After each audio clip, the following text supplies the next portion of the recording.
मैंने personal expenses पे click किया, मेरे पास पर्सनल एक्सपेंसेस वाला जो टैब है वो हाईलाइट हो गया। तो जी सबसे पहले आ रहा है डिस्क्रिप्शन, कोड और अमाउंट। तो रिटर्न के जितने भी कॉलम्स आ रहे हैं उसको उन्होंने कोड्स में डिफाइन किया हुआ है, इससे हमारा कोई कंसर्न नहीं है। अच्छा जी, पर्सनल एक्सपेंसेस, रेंट। अच्छा जी, अगर आपने कोई घर रेंट पे लिया हुआ है और आप उसका रेंट पे कर रहे हैं तो उसकी अमाउंट आप ये अमाउंट वाले टैब में ऐड कर देंगे। Rate slash taxes slash charges slash cess, आप कोई टैक्सेस पे कर रहे हैं गवर्नमेंट के, प्रॉपर्टी टैक्स हो गया तो उसकी अमाउंट आप इधर ऐड कर देंगे। व्हीकल रनिंग स्लैश मेंटेनेंस, आपके पास कोई गाड़ी या कोई बाइक है तो उसके फ्यूल पे, उसकी मेंटेनेंस पे जो एक्सपेंस आ रहा है वो एस्टिमेटेड एक्सपेंस आप इधर ऐड कर देंगे। और आपको पता है एक्सपेंसेस आपने ऐड करने हैं 1 जुलाई 24 से लेके 30 जून 2025 के दरमियान। ट्रैवलिंग, अगर आपने कहीं ट्रैवल किया है मुल्क से बाहर या मुल्क में भी और आपके पास टिकट्स वगैरह मौजूद हैं तो जो ट्रैवलिंग पे आपका एक्सपेंस आया आप इधर ये अमाउंट वाले टैब में ऐड कर देंगे। इलेक्ट्रिसिटी, जो आपने पिछले 12 महीनों का बिल दिया है जुलाई से लेके जून तक वो आप ऐड कर देंगे। वाटर का बिल, गैस का बिल, टेलीफोन का आपको पता है कि आपका टैक्स डिडक्शन सर्टिफिकेट से आ जाएगा, तो वो हमारे केस में था 4,404 रुपये। तो टेलीफोन के आगे ये जो बॉक्स बना हुआ है इधर क्लिक करूंगा और इधर 4,404 रुपये ऐड कर दूंगा। अच्छा जी, मैंने टेलीफोन बिल ऐड कर दिया, इसके बाद सिंपली एक दफ़ा कैलकुलेट पे क्लिक करूंगा। आगे हमारे पास आ रहा है एसेट इंश्योरेंस स्लैश सिक्योरिटी। आपने किसी एसेट की कोई इंश्योरेंस करवाई हुई है, गाड़ी की इंश्योरेंस करवाई हुई है, गाड़ी की इंश्योरेंस करवाई हुई है, तो जो आप उस पर इंश्योरेंस प्रीमियम पे कर रहे हैं उसकी अमाउंट इधर आ जाएगी इस टैब में जी। मेडिकल, आपने कोई मेडिकल एक्सपेंस इनकर की है, हॉस्पिटल के बिल्स हैं, मेडिसिन के बिल्स हैं, वो आप इधर अमाउंट में ऐड कर देंगे। फर्दर नीचे चलता हूँ। एजुकेशनल, बच्चों की एजुकेशनल फ़ी है या अपनी एजुकेशनल फ़ी है तो इस अमाउंट वाले टैब में ऐड कर दूंगा। क्लब, किसी क्लब की मेंबरशिप ली हुई है तो उसकी अमाउंट आ जाएगी। फंक्शंस एंड गैदरिंग्स, आपने कोई शादी ब्याह पे खर्चा कर दिया तो उसकी अमाउंट आ जाएगी। डोनेशन, ज़कात, annuity, profit on debt, life insurance premium etcetera, आपने कोई डोनेशन दे दी है, आपने कोई ज़कात दे दी है, आपने कोई मार्कअप पे कर दिया, आपने बैंक से कोई लोन लिया हुआ था आपने उस पर मार्कअप पे कर दिया, आपने कोई लाइफ इंश्योरेंस प्रीमियम पे कर दिया, आपकी लाइफ इंश्योरेंस पॉलिसी थी और आपने उस पर प्रीमियम पे किया है तो उसकी अमाउंट आप इधर ऐड कर देंगे। उसके बाद आ रहा है जी other personal slash household expenses. तो जनाब other personal slash household expenses में अदर देन अबव गिवन जितने भी आपके एक्सपेंसेस होंगे, आपके ग्रोसरी के हैं, आपके किचन के हैं, व्हाट्सएवर, जितने भी आपके एस्टिमेटेड एक्सपेंसेस हैं ओवर द पीरियड वो आप इधर मेंशन कर देंगे। 12 माह में जो भी आपने एक्सपेंसेस इनकर किए हैं वो आप इधर लिख देंगे। सपोज कर लें कि ऑन एवरेज आपका 50,000 का खर्चा हो रहा है तो आप इधर वो अमाउंट लिख देंगे। तो सपोज कर लें कि हमारे केस में जो हाउस होल्ड एक्सपेंसेस है वो हुए हैं 6 लाख, तो इधर 6 लाख लिख दूंगा जी और सिंपली इसको कैलकुलेट कर लूंगा। अच्छा जी, इसके बाद आ रहा है contribution in expenses by family members. अगर आपके पेरेंट्स कंट्रीब्यूट कर रहे हैं आपके एक्सपेंसेस में या आपकी वाइफ या आपका हस्बैंड जॉब कर रहा है वो आपके एक्सपेंसेस में कंट्रीब्यूट कर रहा है तो उसकी अमाउंट इधर आ जाएगी। और जो अमाउंट आप इधर लिखेंगे contribution in expenses by family members के कॉलम में, उतनी अमाउंट से जो आपका एक्सपेंस है वो कम हो जाएगा। तो जनाब हमारे केस में कोई भी contribution in expenses by family member नहीं आ रहा तो इसको ऐसे ही जोड़ दूंगा। तो जनाब दो हमारे एक्सपेंसेस थे, एक टेलीफोन था और दूसरा मेरा other personal slash house hold expenses थे और इनकी मैंने अमाउंट ऐड कर दी। अब ऊपर चलता हूँ जी। तो ये देखें जी, पर्सनल एक्सपेंसेस मेरे हो गए 6,04,404 रुपए। 6 लाख मेरे हाउस होल्ड एक्सपेंसेस थे और 4,404 रुपया मेरा सेलफोन का बिल था जी। तो जनाब इसके बाद चलूंगा पर्सनल एसेट्स स्लैश लाइबिलिटीज पे और अपने एसेट्स एंड लाइबिलिटीज जो है उनकी फिगर्स पंच कर लेंगे। तो जनाब पर्सनल एसेट्स स्लैश लाइबिलिटीज के टैब पे क्लिक करूंगा तो ये मुझे पर्सनल एसेट्स स्लैश लाइबिलिटीज वाले टैब पे ले जाएगा। अच्छा जी, सबसे पहले आ रहा है डिस्क्रिप्शन, कोड, अमाउंट। आपको पता है इनकम टैक्स रिटर्न के पार्ट में भी, एक्सपेंसेस में भी और अभी पर्सनल एसेट्स स्लैश लाइबिलिटीज में भी यही क्राइटेरिया आ रहा है। सबसे पहले आ रहा है जी मेरे पास एग्रीकल्चर प्रॉपर्टी। अगर आपके पास कोई एग्रीकल्चर प्रॉपर्टी है, कोई ज़मीन है, उसकी डिटेल आपने इधर मेंशन कर देनी है। आप खेती बाड़ी कर रहे हैं, आपके नाम पे कोई एकड़ है, कोई कनाल्स हैं, कोई वीघा है, व्हाट्सएवर जो भी है उसकी डिटेल आपने इधर ऐड कर देनी है। आप सपोज कर लें कि हमारे नाम पे कोई एग्रीकल्चर प्रॉपर्टी है तो एग्रीकल्चर प्रॉपर्टी को ऐड करने के लिए जो प्लस का साइन है इस पर आप क्लिक करेंगे। तो जैसे ही आपने प्लस का साइन पे क्लिक किया एज इट इज़ आपसे वो फर्दर डिटेल मांग रहा है। सबसे पहले मेरे पास आ रहा है प्रॉपर्टी और नीचे आ रहा है एड्रेस, तो आपकी ज़मीन का जो एड्रेस है वो इधर आ जाएगा। उसके बाद आ रहा है जी कॉन्टेंट्स, तो कॉन्टेंट्स पे क्लिक करता हूँ। आगे आपने बताना है कमर्शियल है, रेजिडेंशियल है या एग्रीकल्चरल है, हाउस है, फ्लैट है, प्लॉट है, व्हाट्सएवर, एरिया आ जाएगा, सिटी आ जाएगी। तो एग्रीकल्चर प्रॉपर्टी के केस में आपने क्या बताना है, आपने सबसे पहले तो बताना है उसका एड्रेस, किस गांव में है, किस मौजा में है, क्या खेवट नंबर है, क्या खतूनी नंबर है उसका। उसके बाद आपने बताना है कितने एकड़ है या कितने कनाल है और उसके बाद आपने डिस्ट्रिक्ट बता देना या सिटी बता देनी है।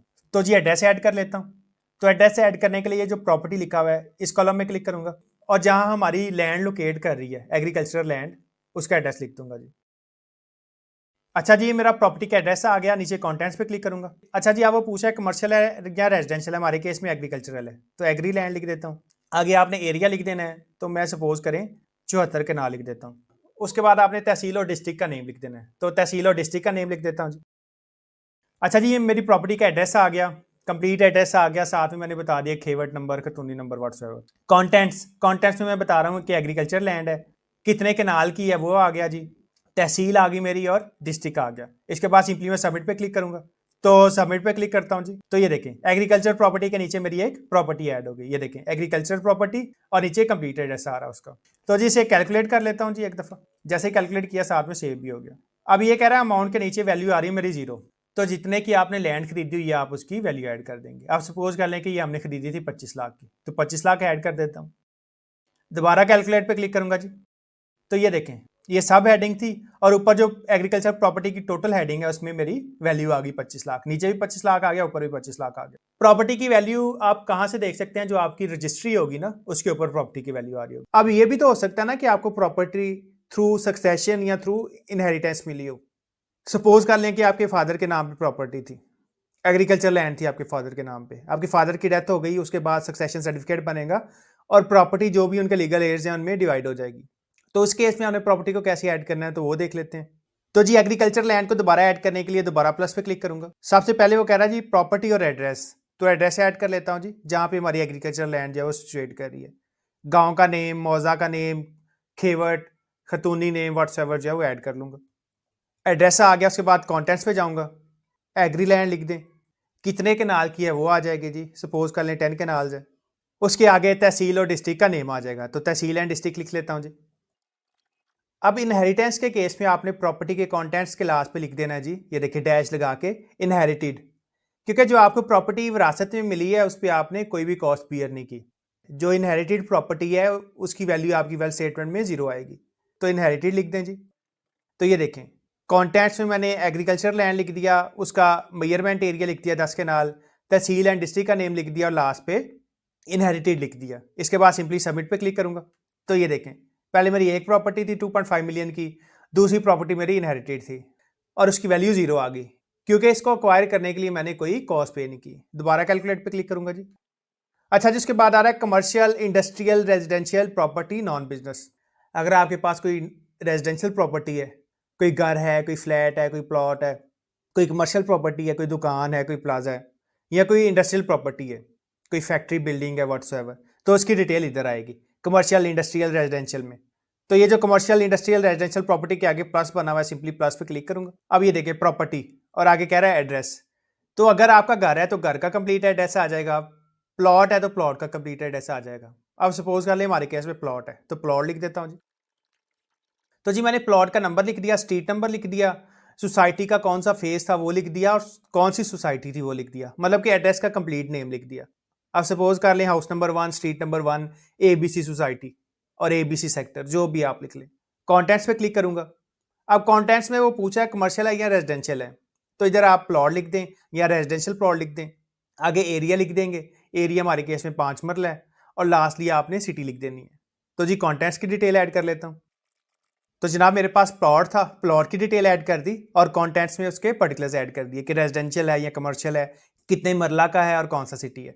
तो सिंपली दोबारा सबमिट पे क्लिक करूंगा। तो ये देखें जी कमर्शियल, इंडस्ट्रियल, रेजिडेंशियल प्रॉपर्टी के नीचे एक और प्रॉपर्टी ऐड हो गई है। इसकी वैल्यू ऐड कर लेता हूँ जी, जितने का मैंने ये प्लॉट बाय किया था। अगेन कैलकुलेट पे क्लिक करूंगा।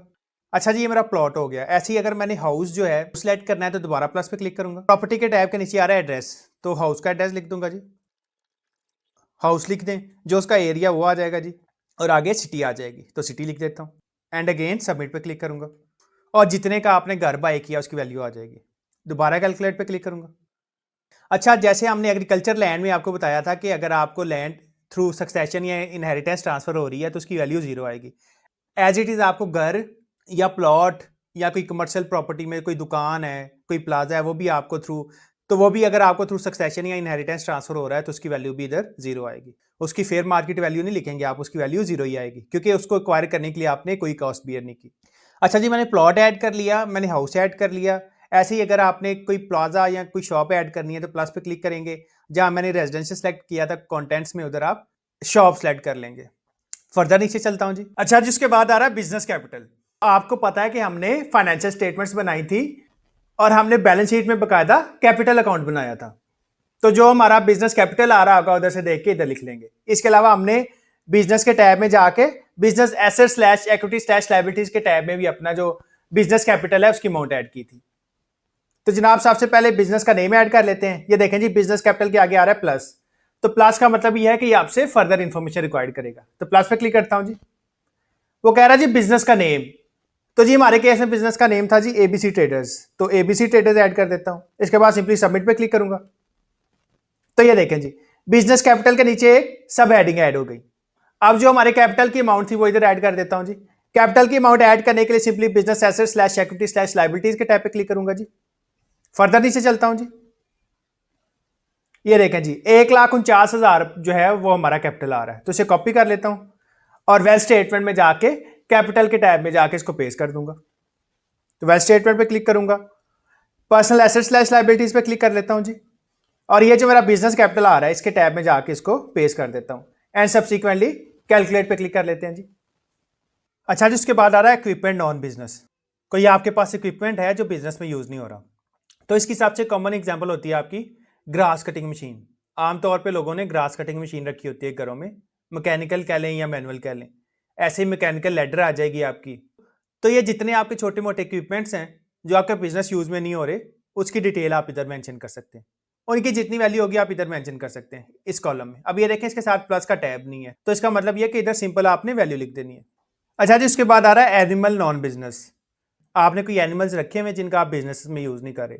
अब इसकी सबसे कॉमन एग्जांपल क्या आ सकती है, आपने गाय भैंसे 2-3 रखी हो सकती हैं घरेलू दूध के लिए। आपने कोई कुत्ता रखा हो सकता है, आपने कोई एक्सपेंसिव कैट रखी हो सकती है। तो अगर आपने कोई गाय भैंसे रखी हुई हैं, आपने कोई कैट या आपने कोई डॉग रखा हुआ है जो एक्सपेंसिव है, तो उसकी वैल्यू इधर आ जाएगी। आप सपोज कर लें कि हमने दूध के लिए एक गाय रखी हुई है, उसकी वैल्यू है 3.5 लाख। तो इस कॉलम में 3.5 लाख ऐड कर दूंगा जी। कैलकुलेट कर लेते हैं इसको। तो जी ये मेरी एनिमल नॉन बिजनेस की वैल्यू आ गई। अच्छा जी, उसके बाद आ रहा है investment non business account slash annuity slash bond slash certificate slash debenture slash deposit slash fund slash instrument slash policy slash share slash stock slash unit etcetera. अगर आपने इन्वेस्टमेंट की हुई है शेयर्स में, स्टॉक्स में, डिबेंचर्स में, कोई insurance policy है, किसी इंस्ट्रूमेंट में है, किसी फंड में है, तो इसकी डिटेल आप इधर ऐड कर देंगे। अब ये देखें इसके साथ प्लस का बटन बना हुआ है, तो इसका मतलब ये है कि इधर आपने फर्दर डिटेल ऐड करनी है। अच्छा, इसके अलावा अगर आपका कोई सेविंग अकाउंट है या करंट अकाउंट है तो उसकी डिटेल भी आपने इधर ऐड कर देनी है। जिस तरह हमने एडजस्टेबल टैक्स में टैक्स ऑन कैश विड्रॉल की डिटेल ऐड की थी, ऐसे ही हमने जो हमारा बैंक का क्लोजिंग बैलेंस था 30 जून 2025 को, उसकी डिटेल इधर ऐड कर देनी है। तो बैंक की डिटेल ऐड करने के लिए सिंपली आप प्लस पे क्लिक करेंगे। तो एज इट इज वो पूछ रहा है आईबैन नंबर, जैसे उधर पूछ रहा था। और कॉन्टैक्ट्स में आपको पता है कि अकाउंट की टाइप पूछ रहा होगा, करंट अकाउंट है, सेविंग अकाउंट है, बैंक का नेम पूछ रहा होगा, ब्रांच का नेम और एड्रेस पूछ रहा होगा। तो जनाब इन्वेस्टमेंट वाले टैब में अपने बैंक का आईबैन लिख दूंगा। ये जी मेरे बैंक का आईबैन आ गया। आप खाली अकाउंट नंबर भी लिख सकते हैं, आप पूरा आईबैन ना भी लिखेंगे कोई मसला नहीं है। नीचे कॉन्टैक्ट्स में चलता हूँ जी। करंट अकाउंट था हमारे केस में, बैंक का नेम आ जाएगा, ब्रांच का नेम आ जाएगा जी, और लास्टली सिटी का नेम आ जाएगा। तो जी मेरा अकाउंट नंबर आ गया, अकाउंट की डिटेल्स आ गई, ब्रांच का एड्रेस आ गया। सिंपली उसके बाद सबमिट पे क्लिक करूंगा। इसके बाद कैलकुलेट पे क्लिक कर लेता हूँ जी। अब ये देखें जी बैलेंस जीरो आ रहा है। तो मैंने अपनी बैंक स्टेटमेंट डाउनलोड की हुई है, बैंक स्टेटमेंट ओपन करूंगा और जो उसमें 30 जून 2025 का बैलेंस आ रहा है वो देख के इधर लिख लूंगा। तो बैंक स्टेटमेंट देख लेता हूँ जी। ये मेरी बैंक स्टेटमेंट आ गई। बैंक अल-फलाह इस्लामिक है जी। Monthly statement of account, branch आ रही होगी, अकाउंट का title, registered address, contact number, IBAN number, nature of the account, ये देखें जी करंट अकाउंट है, करेंसी पीकेआर है और डेट ऑफ अकाउंट ओपन 2021 है। तो जी एंड पे चलूंगा। तो ये देखें जी 30 जून 2025 और ये मेरा क्लोजिंग बैलेंस आ रहा है, ये आप देख सकते हैं 1,58,650। तो यही अमाउंट जाके वेल स्टेटमेंट में पेश कर दूंगा जी। तो आईआरएस पे चलूंगा वापस, तो इस कॉलम में क्लिक करूंगा और 1,58,650 इधर पेश कर दूंगा। दोबारा कैलकुलेट पे क्लिक करूंगा।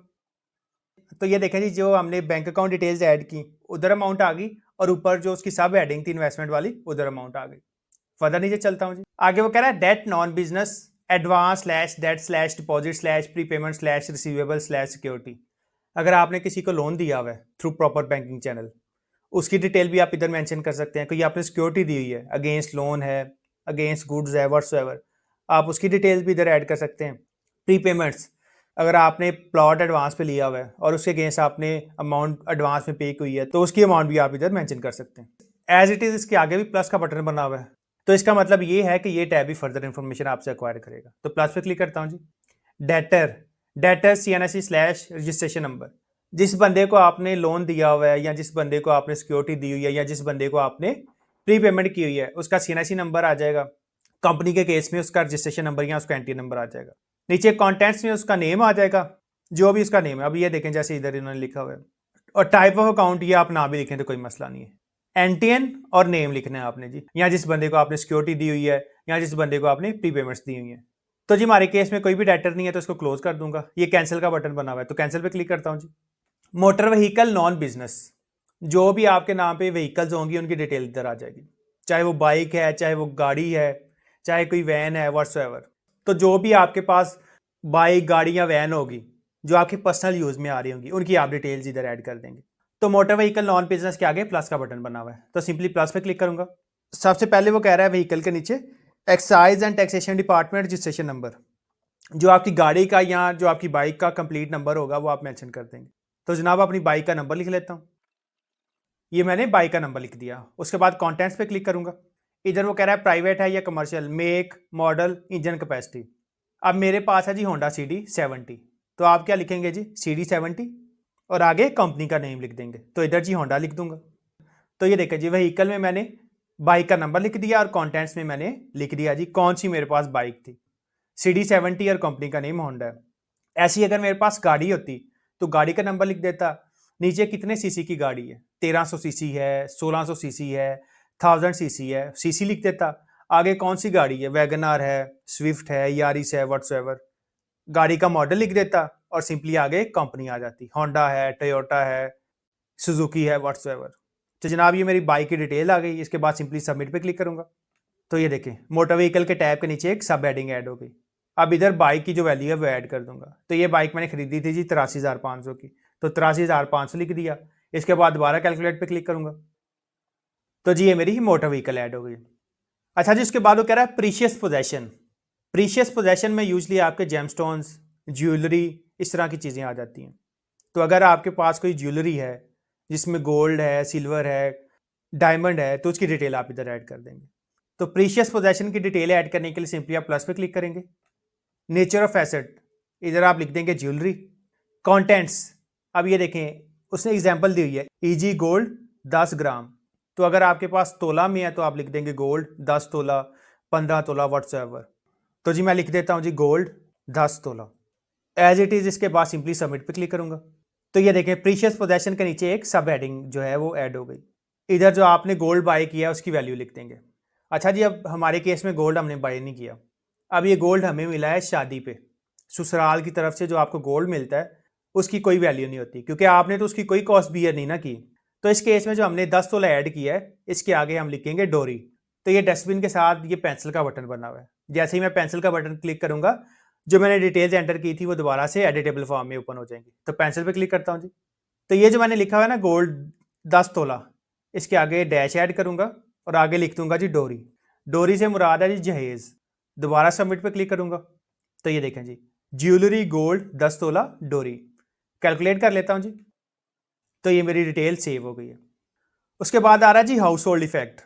हाउस होल्ड इफेक्ट में आपके जितने भी घरेलू आइटम्स हैं, आपका हाउस होल्ड फर्नीचर है, आपकी किचन की आइटम्स हैं, आपकी डिशेज हैं, इसके अलावा आपकी जो पर्सनल आइटम्स हैं वो इधर आ जाएंगी। एंड व्हाट्सएवर जो भी आपकी फर्निशिंग वाली आइटम्स हैं वो इधर आ जाएंगे जी। आप सपोज कर लें जो हमारे घर में फर्नीचर है और किचन सेट है उसकी वैल्यू है तकरीबन जी 4.5-5 लाख। तो इधर वैल्यू लिख लेता हूँ जी। सपोज कर लें 5 लाख है तो 5 लाख लिख दूंगा। कैलकुलेट करूंगा जी। आपने कैलकुलेट साथ साथ करते जाना है। अगर आप कैलकुलेट नहीं करेंगे और आपकी लाइट चली गई या इंटरनेट चला गया तो ये प्रोसेस सेव नहीं होगा। अब जैसे जैसे मैं साथ साथ कैलकुलेट करता जा रहा हूँ मेरा फॉर्म यहाँ तक सेव है। इवन तो अगर मेरी लाइट चली भी जाएगी तो मेरा प्रोसेस सेव ही रहेगा। पर्सनल आइटम, पर्सनल आइटम्स में आपका मोबाइल आ जाएगा, आपका लैपटॉप आ जाएगा, एयरपॉड्स, एयरबड्स, इस तरह की चीज़ें आ जाएंगी जी। तो सपोज कर लें कि हमारे केस में जो लैपटॉप है और सेल फोन है उसकी वैल्यू है 3.5 लाख और इधर प्लस का बटन नहीं है। अब प्लस से मुराद है कि ये फर्दर इन्फॉर्मेशन मांगेगा और इधर प्लस नहीं है। तो इधर सिंपली ये जो बॉक्स बना हुआ है इधर क्लिक करके सिंपली वैल्यू ऐड कर दूंगा। तो जनाब 3.5 लाख लिख लेता हूँ। तो ये मेरी पर्सनल आइटम्स की वैल्यू आ गई। कैश नॉन बिजनेस, सारे एक्सपेंसेस निकाल के आपके पास कितना कैश पड़ा हुआ है, तो उस कैश की वैल्यू आप इधर मेंशन कर देंगे। आप सपोज कर लें हमारे केस में था जी 5,60,000, तो 5,60,000 लिख लूंगा जी, कैलकुलेट कर लिया। फर्दर नीचे चलूंगा, एनी अदर एसेट्स। अच्छा जी, अगर कोई एसेट छूट गया है जो ऊपर डिस्क्रिप्शन में नहीं आ रहा, एग्रीकल्चर प्रॉपर्टी है, कमर्शियल प्रॉपर्टी है, डेट है आपका, आपकी इन्वेस्टमेंट है, प्रीशियस पोजेशन है, व्हीकल है, व्हाट्सएवर, अगर वो उधर नहीं आ रहा तो आप इधर ऐड कर देंगे। अब एनी अदर एसेट में क्या आएगा, आप सपोज कर लें कि आपने किसी सोसाइटी में प्लॉट लिया हुआ है और आप उसकी इंस्टॉलमेंट्स पे कर रहे हैं, तो आप इधर उसकी डिटेल ऐड कर देंगे जी। तो सिंपली प्लस पे क्लिक करता हूँ। आप सपोज कर लें कि मैंने एक सोसाइटी में प्लॉट लिया हुआ है, तो इस केस में क्या होगा जी, कॉन्टेंट्स में मैं पूरी डिटेल ऐड कर दूंगा, 5 मरला प्लॉट, आगे जो सोसाइटी का नेम है वो ऐड कर दूंगा। तो ये मैंने जनाब प्लॉट की डिस्क्रिप्शन ऐड कर दी कि 5 मरला है, सोसाइटी का नेम ऐड कर दिया और उसके बाद सबमिट पे क्लिक कर दूंगा। अच्छा जी, जो अब मैंने डिटेल ऐड किया है, 5 मरला प्लॉट, आगे सोसाइटी का नेम, अब इसमें आप ये भी लिख सकते हैं ऑन इंस्टॉलमेंट, तो ये पेंसिल पे क्लिक करूंगा। ये जो मैंने लिखा हुआ है 5 मरला प्लॉट, इसके आगे मैं लिख देता हूँ जी ऑन इंस्टॉलमेंट। इसके बाद दोबारा सबमिट पे क्लिक करूंगा। तो ये देखें, ये थोड़ी सी नरेशन अब ठीक लग रही है, 5 मरला प्लॉट ऑन इंस्टॉलमेंट और आगे सोसाइटी का नेम आ जाएगा, कैलकुलेट कर लूंगा। अच्छा जी, अब मैं जितनी इंस्टॉलमेंट्स पे कर चुका हूँ उसकी अमाउंट इधर लिख दूंगा, दोबारा कैलकुलेट पे क्लिक करूंगा। तो ये देखें जी, जो मेरे एनी अदर एसेट्स हैं उनकी डिटेल इधर आ गई। अच्छा जी, आगे वो कह रहा है assets held on others name including non filer spouse slash dependents. आपके कोई ऐसे एसेट्स हैं जो आपके फैमिली मेम्बर्स के नेम पे हों। सपोज कर लें आपने कोई प्लॉट ले लिया अपनी वाइफ के नाम पे और आप उनके भी आप इंस्टॉलमेंट्स पे कर रहे हैं, आपने अपने बच्चों को घर ले दिए हैं, आप उनके भी आप इंस्टॉलमेंट्स पे कर रहे हैं, तो उसकी वैल्यू आप इधर ऐड करेंगे। तो एज इट इज़ उसकी वैल्यू ऐड करने के लिए और उसकी डिस्क्रिप्शन ऐड करने के लिए ये प्लस का बटन बना हुआ है, सिंपली इस पर क्लिक करूंगा। जो आपका डिपेंडेंट है, आपकी वाइफ है या आपके बच्चे हैं या आपके भाई बहन है या आपके फादर हैं, व्हाट्सएवर, उनका CNSC आ जाएगा, कॉन्टेंट्स में उनका नेम आ जाएगा और डिस्क्रिप्शन में उन एसेट्स की डिस्क्रिप्शन आ जाएगी जो आपने उनके नाम पे खरीदे हुए। तो सिंपली इसको कैंसिल करता हूँ जी। हमारे केस में हमने कोई भी ऐसा एसेट नहीं है जो हमने अपनी स्पाउस की और अपने डिपेंडेंट्स के नाम पे खरीदा हो। कैलकुलेट कर लेता हूँ जी। तो ये आ रहा है जी total assets inside Pakistan. Pakistan में जितने भी मेरे एसेट्स हैं उनकी वैल्यू बन रही है जी 90,72,150। आगे आ रहा है जी एसेट्स हेल्ड आउटसाइड पाकिस्तान। आपके पाकिस्तान के बाहर भी कोई एसेट्स हैं। आप फर्स्ट कर लें कि अगर कोई नॉन रेजिडेंट है, कोई बंदा मुल्क से बाहर रहता है, तो आपको पता है मुल्क के बाहर उसके बैंक अकाउंट्स भी हो सकते हैं, उसने कैश में भी रखा हो सकता है अमाउंट। तो उसके लिए सिंपली आप प्लस पे क्लिक करेंगे और कॉन्टैक्ट्स में सारी डिटेल ऐड कर देंगे। आप बता देंगे जी कि कैश एंड बैंक बैलेंस है। इसके अलावा अगर आपका कोई घर भी है तो दोबारा प्लस पे क्लिक करेंगे और आप अपनी फॉरेन प्रॉपर्टी की डिटेल इधर ऐड कर देंगे जी। तो हमारे केस में कोई नहीं है तो कैंसिल पे क्लिक करता हूँ। Capital R voting rights in foreign company, अगर आपने किसी फॉरेन कंपनी में शेयर्स खरीदे हुए हैं तो उसकी डिटेल आप इधर ऐड कर देंगे। तो as it is detail add करने के लिए प्लस का बटन बना हुआ है, इस पर क्लिक करूंगा। जो कंपनी है जी, फॉरेन कंपनी है जिसमें आपने शेयर्स रखे हुए हैं, उसका नेम आ जाएगा, उसका इनकॉर्पोरेशन नंबर आ जाएगा, कंट्री आ जाएगी किस कंट्री में वो कंपनी रजिस्टर्ड है, उसके डेट ऑफ इनकॉर्पोरेशन आ जाएगा। डेट ऑफ इनकॉर्पोरेशन सेट करने के लिए आप ये कैलेंडर पे क्लिक कर सकते हैं जी। शेयर कितने परसेंट शेयर हैं जी उस कंपनी में आपके। इनकम डिक्लेयर्ड, उस कंपनी ने अपनी कंट्री ऑफ इनकॉर्पोरेशन में कितनी इनकम डिक्लेयर की। अब सपोज कर लें आपने एक कंपनी यूएई में बना ली है, तो इस कंपनी ने यूएई में अपनी इनकम कितनी डिक्लेयर की है और income year slash tax year, कौन सा टैक्स ईयर है उसका जी, उसके लिए ड्रॉप डाउन पे क्लिक करेंगे और इधर से टैक्स ईयर सेलेक्ट कर लेंगे। तो यूजली जो हमारा टैक्स ईयर है वो सेम ही होता है। तो जी हमारी किसी भी फॉरेन कंपनी में कोई इन्वेस्टमेंट नहीं है, तो जनाब कैंसिल पे क्लिक करता हूँ। Total assets inside Pakistan 90 lakh हैं और total assets held outside Pakistan कुछ नहीं आ रहे। फर्दर नीचे चलता हूँ जी और ये देखें जी टोटल एसेट्स, मेरे जो टोटल एसेट्स हैं जी वो 90 लाख के आ रहे हैं। अच्छा, इसके बाद वो कह रहा है जी credit non business, advance, borrowing, credit, deposit, loan, mortgage, overdraft payable. अगर आपने किसी बंदे से लोन लिया हुआ है या किसी बैंक से लोन लिया हुआ है तो उसकी डिटेल आपने इधर मेंशन कर देनी है। तो जो 30 जून 2025 को जो बैलेंस पेबल होगा उसकी आपने डिटेल ऐड कर देनी। अब ये भी तो हो सकता है ना, आपने अपनी कंपनी से लोन लिया हो, आपने गाड़ी लीज पे ली हो, आपने कोई घर लीज पे लिया हो, तो उसकी आप डिटेल इधर ऐड कर देंगे। तो प्लस पे क्लिक करूंगा जी। Creditor CNSC slash registration number, अगर आपने किसी फैमिली मेंबर से या वैसे किसी बंदे से लोन लिया हुआ है तो उसका CNSC नंबर आ जाएगा। किसी कंपनी से लोन लिया हुआ है या किसी बैंक से लोन लिया हुआ है तो उसका इनकॉर्पोरेशन नंबर या उसका एनटीएन लिख देंगे आप। सपोज कर लें कि मैंने बैंक अल्फला से लोन लिया हुआ है, तो प्लस पे क्लिक करूंगा, गूगल पे जाके सर्च करूंगा जी बैंक अल्फला एनटीएन। तो ये देखें ये एनटीएन नंबर आ रहा है बैंक अल्फला का 06982026। इसे कॉपी करूंगा, वापिस चलता हूँ जी IRS पे और ये creditor CNSC slash registration number में या एनटीएन पेश कर दूंगा। कंटेंट्स में जनाब वो पूछ रहा है क्रेडिटर का नेम, तो अगर बैंक का लोन लिया हुआ तो बैंक का नेम, ब्रांच का नेम आ जाएगा और लोन की टाइप आ जाएगी, हाउस लोन है, कार लोन है, व्हाट्सएवर, तो उसकी डिटेल आप इधर ऐड कर देंगे। तो सपोज कर ले मैं लिख देता हूँ जी। इसके बाद सबमिट पे क्लिक करूंगा, कैलकुलेट कर लेता हूँ जी। तो जो लोन है उसकी अमाउंट ऐड कर दूंगा। अब फर्ज करें हमारे केस में जो लोन है 5 लाख है, तो 5 लाख लिख देता हूँ जी, कैलकुलेट कर लेते हैं।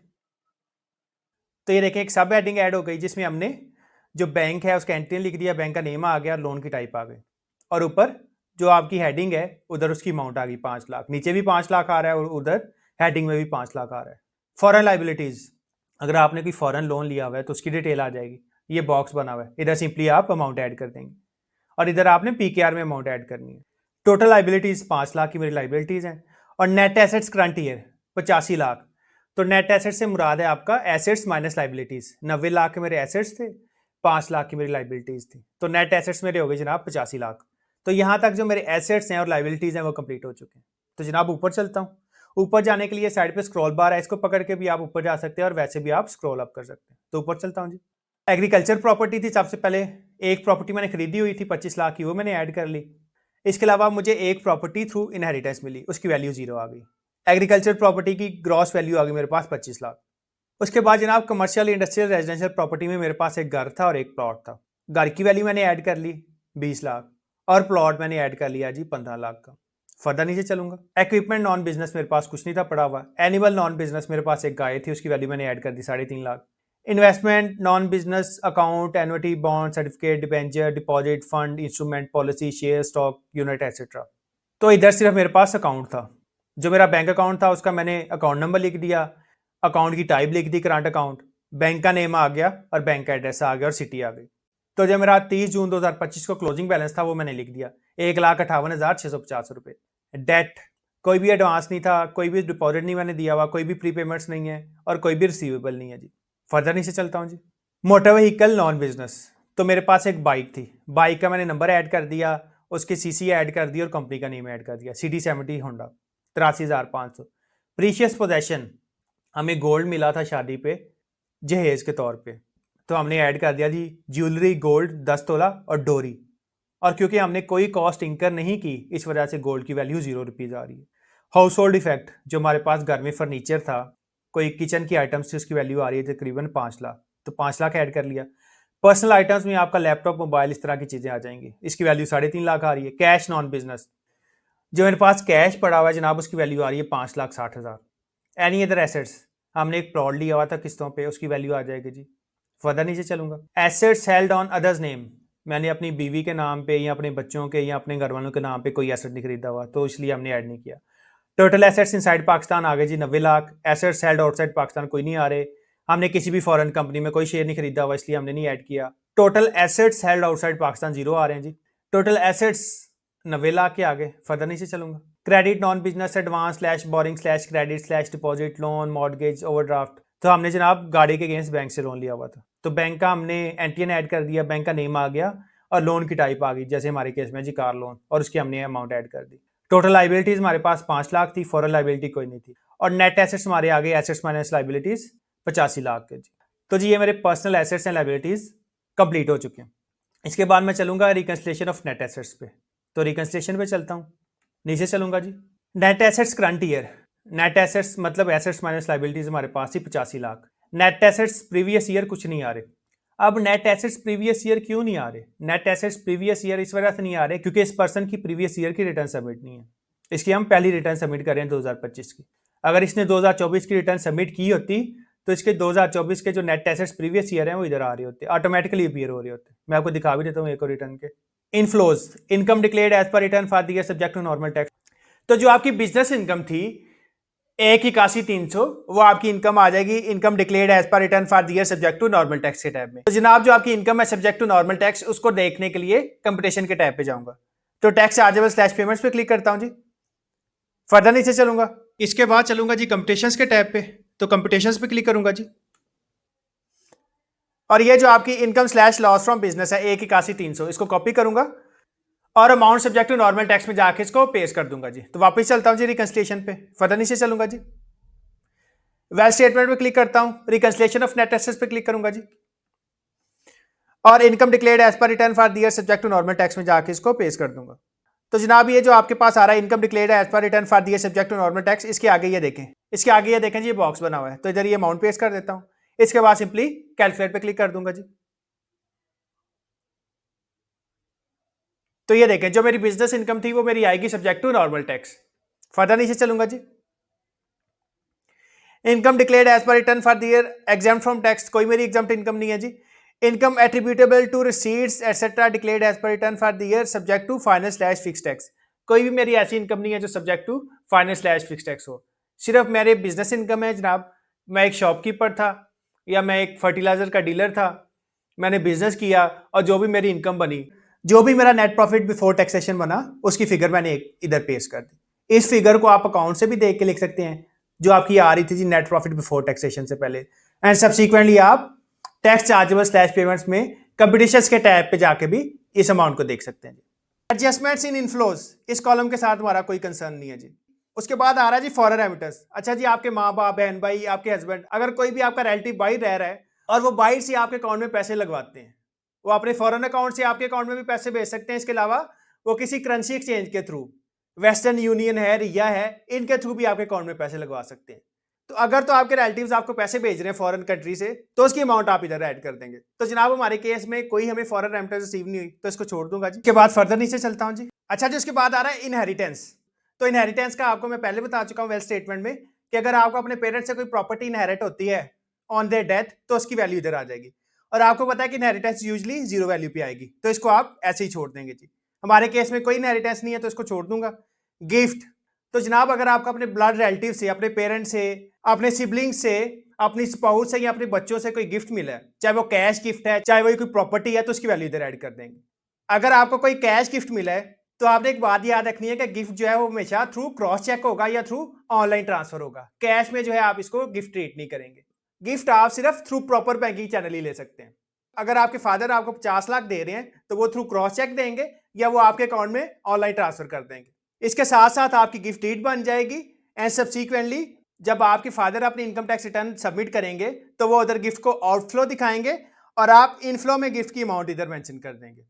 एज इट इज अगर आपके पेरेंट्स, आपके सिबलिंग्स, आपकी स्पाउस या आपके जो बच्चे हैं वो आपको कोई प्रॉपर्टी गिफ्ट कर देते हैं, तो जो प्रॉपर्टी उन्होंने गिफ्ट किया उसकी वैल्यू इधर आ जाएगी। सपोज कर लेंगे जो प्रॉपर्टी खरीदी है उसकी वैल्यू थी 10 मिलियन, 1 करोड़ रुपया।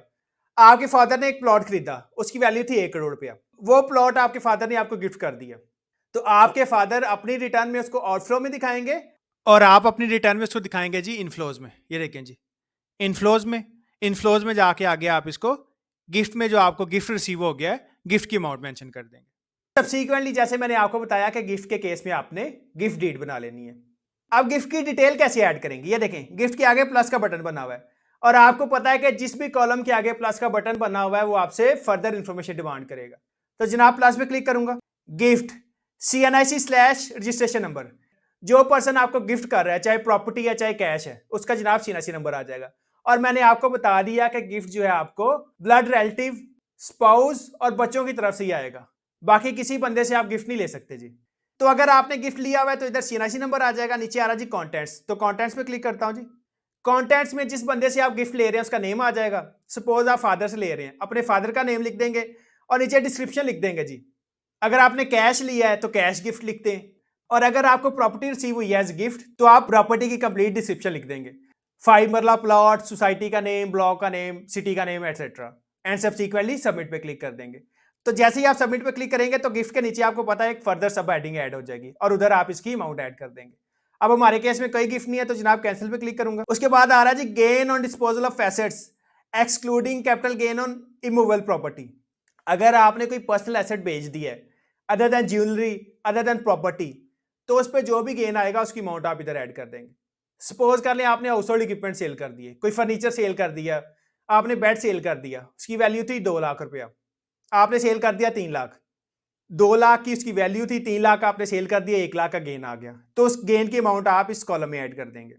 एज इट इज आपका मोबाइल था, मोबाइल आपने मेंशन किया हुआ था पर्सनल आइटम्स में 1.5 लाख का, मोबाइल आपने सेल कर दिया 2 लाख का, तो 2 लाख और 1.5 लाख का जो डिफरेंस है 50,000, उसकी वैल्यू आप इधर ऐड कर देंगे। As it is animal non business थे, एनिमल नॉन बिजनेस को बेचने पे आपको गेन आ गया तो उसकी अमाउंट आप इधर ऐड कर देंगे। तो other than house, jewellery and stocks, इन चीजों के अलावा जो भी आप पर्सनल एसेट्स बेच रहे हैं उस पर जो भी गेन आएगा उसकी अमाउंट आप इधर मेंशन कर देंगे। Gain on disposal of assets excluding capital gain on immovable property. अच्छा जी, उसके बाद आ रहा है जी income attributable to receipts builders slash developers. तो जनाब ये स्पेसिफिकली बिल्डर्स स्लैश डेवलपर से पर्टेन कर रही है, इसको ऐसे ही छोड़ देंगे। अदर्स, अच्छा जी, अबाव मेंशन्ड रेवेन्यू स्ट्रीम्स के अलावा आपको कोई भी इनकम रिसीव हो रही है, आपको कोई भी पैसे रिसीव हो रहे हैं, उसकी अमाउंट इधर आ जाएगी।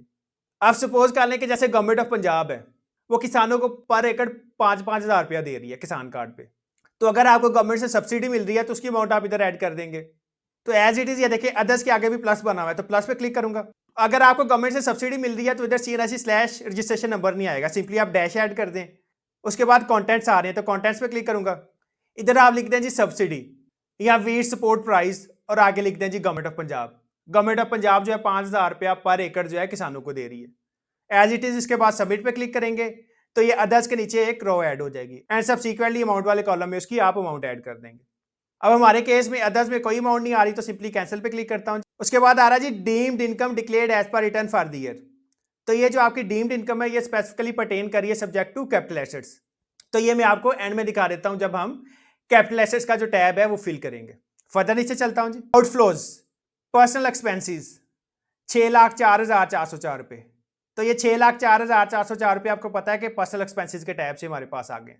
6 लाख रुपए मेरे हाउस होल्ड एक्सपेंसेस थे और 4,404 रुपए मेरे टेलीफोन के बिल थे। मैं आपको दिखा देता हूं जी। पर्सनल एक्सपेंसेस पे चलूंगा, ये देखें जी 6,04,404 रुपए। फर्दर नीचे चलता हूं, 4,404 रुपए मेरे टेलीफोन के बिल थे और other personal slash house hold expenses मेरे आ रहे थे 6 लाख।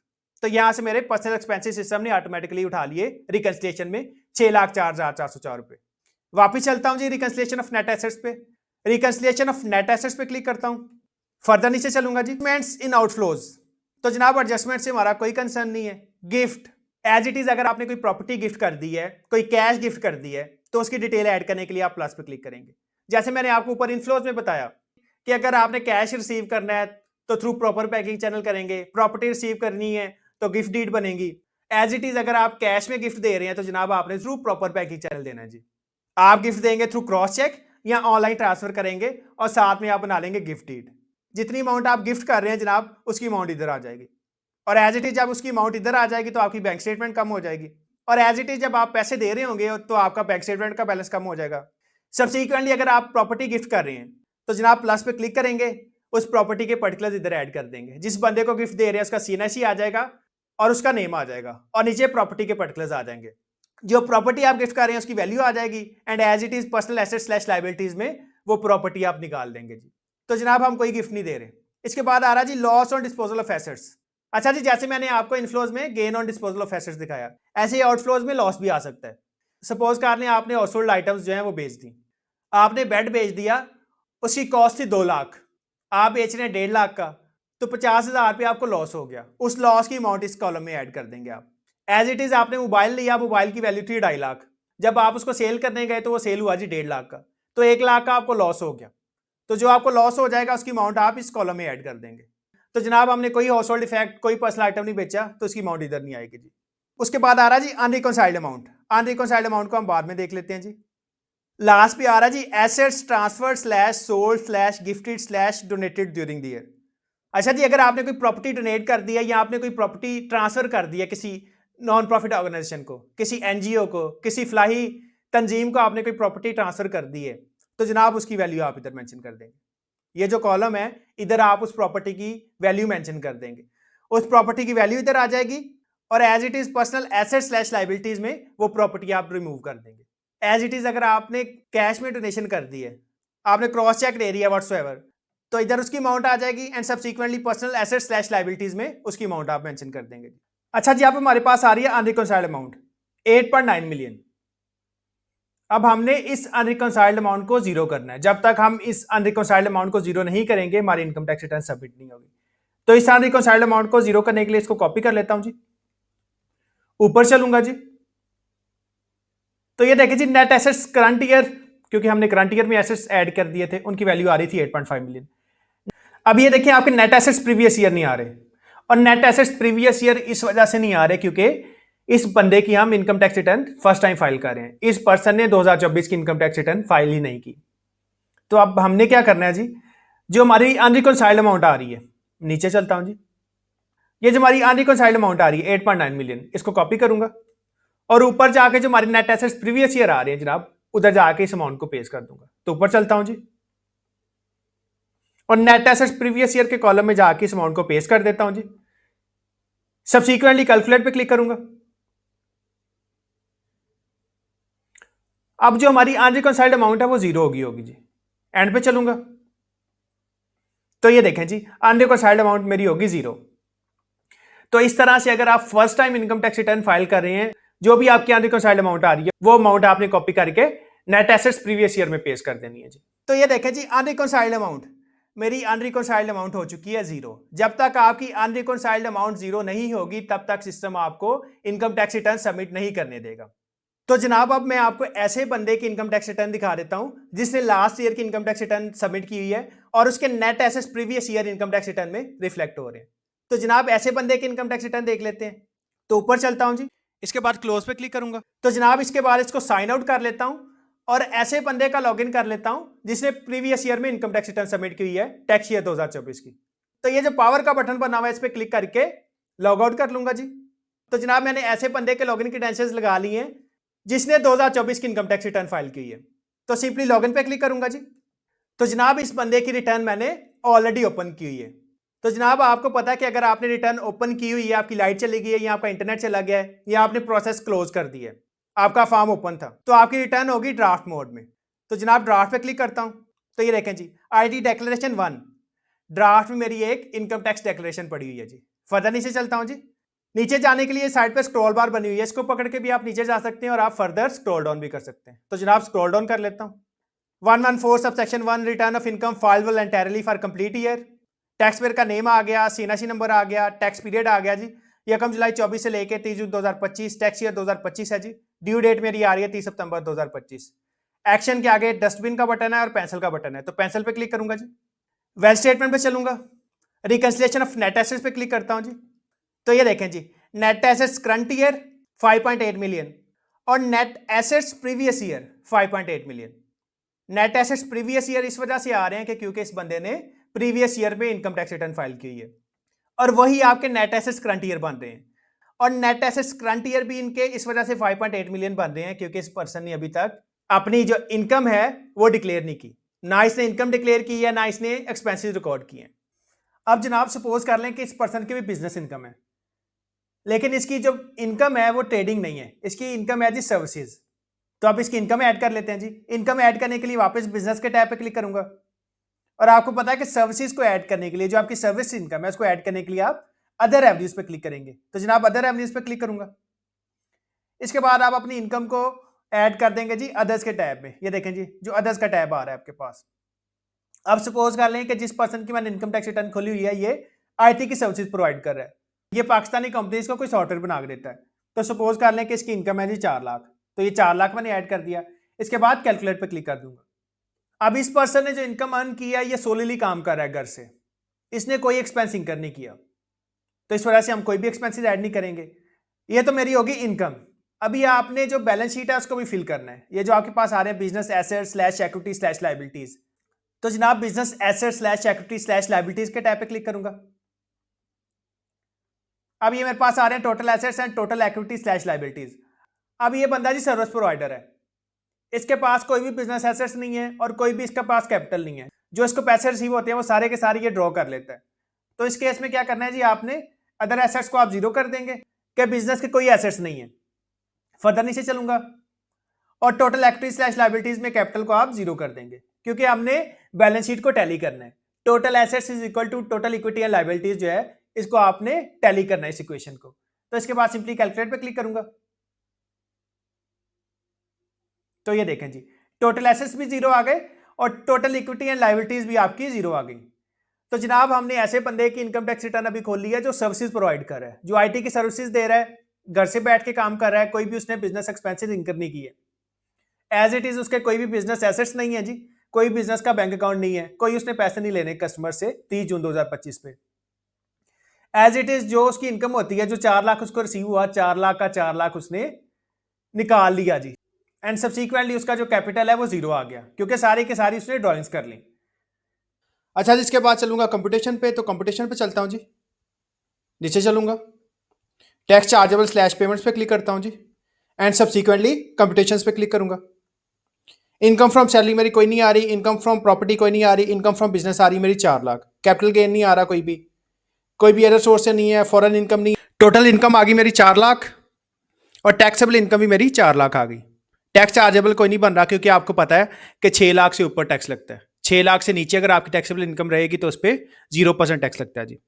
नॉर्मल इनकम टैक्स भी कोई नहीं आ रहा, और अगर एंड में चलूँ तो विथहोल्डिंग इनकम टैक्स जी सेलफोन पे मेरा डिडक्ट हुआ हुआ है 483 रुपये। फर्दर नीचे चलता हूँ जी, और 483 रुपये ही मेरा रिफंडेबल इनकम टैक्स आ रहा है, क्योंकि 4 लाख मेरी इनकम है और 4 लाख पे कोई टैक्स नहीं है।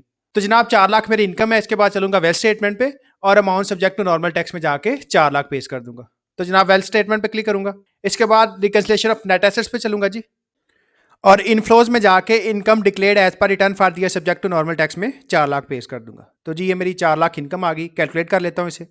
Income declared as per return for the year exempt from tax कोई नहीं आ रही, सब्जेक्ट टू फाइनल फिक्स कोई नहीं आ रही जी, एडजस्टमेंट कोई नहीं आ रही, कोई फॉरेन रेमिटेंस रिसीव नहीं हुई जी, कोई प्रॉपर्टी हमें थ्रू इनहेरिटेंस नहीं मिली, कोई गिफ्ट नहीं मिला हमें, कोई हमें गेन नहीं आया ऑन डिस्पोजल ऑफ एसेट्स, कोई इनकम एट्रीब्यूटेबल टू रिसीट्स नहीं है जी, subject to builders slash developers, कोई अदर्स में हमें कोई रिसीट नहीं रिसीव हुई। फर्दर नीचे चलता हूँ जी, इसके बाद आ रहे हैं जी आउटफ्लोज, और आउटफ्लोज में सबसे पहले आ रहा है आपके पास पर्सनल एक्सपेंसेस। तो जनाब सबसे पहले पर्सनल एक्सपेंसेस ऐड कर लेते हैं। पर्सनल एक्सपेंसेस ऐड करने के लिए जनाब ये जो पर्सनल एक्सपेंस का टैब है इधर जाऊंगा, तो पर्सनल एक्सपेंसेस के टैब पे चलता हूँ जी, और other personal slash house hold expenses में 3.5 लाख ऐड कर लेते हैं जी। इसके बाद सब्सिक्वेंटली कैलकुलेट पे क्लिक करूंगा, वापस चलता हूँ जी रिकंसिलेशन ऑफ नेट एसेट्स पे, आउटफ्लोज पर्सनल एक्सपेंसेस आगे जी 3.5 लाख के, कोई एडजस्टमेंट नहीं आ रही जी, कोई हमने गिफ्ट नहीं दिया और कोई हमें लॉस नहीं हुआ ऑन डिस्पोजल ऑफ एसेट्स। अब ये देखें जी अनरिकंसाइल्ड अमाउंट मेरी आ रही है 50,000, और इसके साथ लगा हुआ है माइनस का साइन। अगर आपके अनरिकंसाइल्ड अमाउंट के साथ माइनस का साइन लगा हुआ है तो इसका मतलब ये है कि आपके जो एसेट्स हैं उनको आपने इनहेंस करना है, और अगर इसके साथ माइनस का साइन ना लगा होता तो इसका मतलब ये था कि आपने जो एसेट्स हैं उनको कम करना है। अब ये मेरे एसेट्स 50,000 से बढ़ गए हैं, और मेरे एसेट्स 50,000 से इस वजह से बढ़ गए हैं कि 4 लाख मैंने अर्न किए और 3.5 लाख मेरे जो है एक्सपेंसिस हो गए। तो ये देखें जी जो मेरा नेट इंक्रीज आ गया वो आ गया मेरा 50,000 का, 4 लाख में से 3.5 लाख एक्सपेंसिस निकालेंगे तो 50,000 से आपके जो नेट एसेट्स हैं वो बढ़ जाएंगे, और ये देखें इसके साथ माइनस का साइन आ रहा है।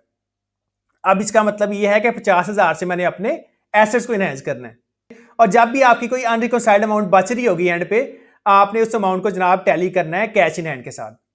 तो जनाब अनरिकंसाइल्ड अमाउंट को टैली करने के लिए सबसे पहले जो मेरा कैश इन हैंड है उसको जीरो करूंगा, और उसके बाद जो मेरी अमाउंट अनरिकंसाइल्ड अमाउंट के कॉलम में आ रही होगी उस अमाउंट को कॉपी करके कैश इन हैंड में पेस्ट कर दूंगा, और सब्सिक्वेंटली जो मेरी अनरिकंसाइल्ड अमाउंट है वो जीरो हो जाएगी। तो जनाब कैश इन हैंड को जीरो करने के लिए सबसे पहले पर्सनल एसेट स्लैश लायबिलिटीज के टैब पे चलता हूं जी। बिजनेस कैपिटल मैंने नहीं ऐड किया, और बिजनेस कैपिटल आपको पता है कि हमने इसलिए नहीं ऐड किया कि इस पर्सन ने सारे की सारी ड्राइंग्स कर ली थी। फर्दर नीचे चल दूंगा जी, ये देखें cash non business, cash non business मेरे पास आ रहा है जी 33 लाख। अब इसको मैं करूंगा जी जीरो करके सिंपली कैलकुलेट पे क्लिक करता हूं जी, तो ये कैश नॉन बिजनेस मेरे पास आ गया जीरो जी। कैश नॉन बिजनेस हमेशा आपकी जो है रिकंसाइलिंग अमाउंट आएगी। वापस चलूंगा जी रिकंसिलेशन ऑफ नेट एसेट्स पे, एंड पे चलता हूं जी। अब ये देखें जी अनरिकंसाइल्ड अमाउंट मेरी आ रही है 3356, पहले कैश इन हैंड मेरा आ रहा था 3306, और उसमें 50,000 ऐड हो गया, और ये अनरिकंसाइल्ड अमाउंट मेरी बन गई 3356। 50,000 से मेरी अनरिकंसाइल्ड अमाउंट थी, कैश इन हैंड मेरा था 3306। तो जब मैंने कैश इन हैंड को जीरो कर दिया तो ये इधर पूरी की पूरी जो मेरा कैश इन हैंड था वो अनरिकंसाइल्ड अमाउंट आ गई। तो सिंपली इसे कॉपी कर लेता हूं माइनस के बगैर। वापिस चलूंगा जी पर्सनल एसेट स्लैश लायबिलिटीज पे, कैश नॉन बिजनेस के टैब पे सारी अमाउंट पेस्ट कर दूंगा, एंड सब्सिक्वेंटली कैलकुलेट पे क्लिक कर दूंगा जी। कैश इन हैंड मेरा आ गया जी 3.3 मिलियन। दोबारा चलूंगा जी रिकंसिलेशन ऑफ नेट एसेट्स पे, एंड पे चलता हूं जी, तो ये देखें जी अनरिकंसाइल्ड अमाउंट मेरी होगी जीरो। तो इस तरह से अगर किसी पर्सन ने 2024 की इनकम टैक्स रिटर्न फाइल की हुई है और उसके net assets previous year carry forward हो रहे हैं, तो इस केस में जो भी आपका डिफरेंस आएगा, जो भी आपकी अनरिकॉन्साइल्ड अमाउंट आएगी, उसको आपने कैश नॉन बिजनेस के टैब से एडजस्ट करना है। आपने कैश की अमाउंट को बैलेंसिंग फिगर रखना है जी। तो जनाब ये हमारी इनकम टैक्स रिटर्न हो गई इस केस में, जब आपके नेट एसेट्स प्रीवियस ईयर आ रहे हैं। इसके बाद वापस अपनी ओरिजिनल रिटर्न पे चलता हूं जी, जो मैं ऐसे पर्सन की इनकम टैक्स रिटर्न फाइल कर रहा था जिसने 2024 की रिटर्न नहीं फाइल की हुई। अच्छा जी, इसके बाद ऊपर चलता हूं जी। इस रिटर्न को क्लोज करने के लिए जो आपके पास क्लोज का ऑप्शन आ रहा है, इस पर क्लिक करूंगा। अच्छा, आगे वो कह रहा है you have unsaved changes, by closing you will lose all unsaved changes, do you still want to close. आगे वो कह रहा है कि आपने कुछ डाटा सेव नहीं किया, तो अगर आप अभी भी इसको क्लोज करना चाह रहे हैं तो आपका जो डाटा है वो सेव नहीं होगा। तो जनाब मैं नो पे क्लिक करता हूं जी। इसके बाद इसको सेव कर लेते हैं, ये जो सेव का बटन आ रहा है जी, तो सेव पे क्लिक करूंगा।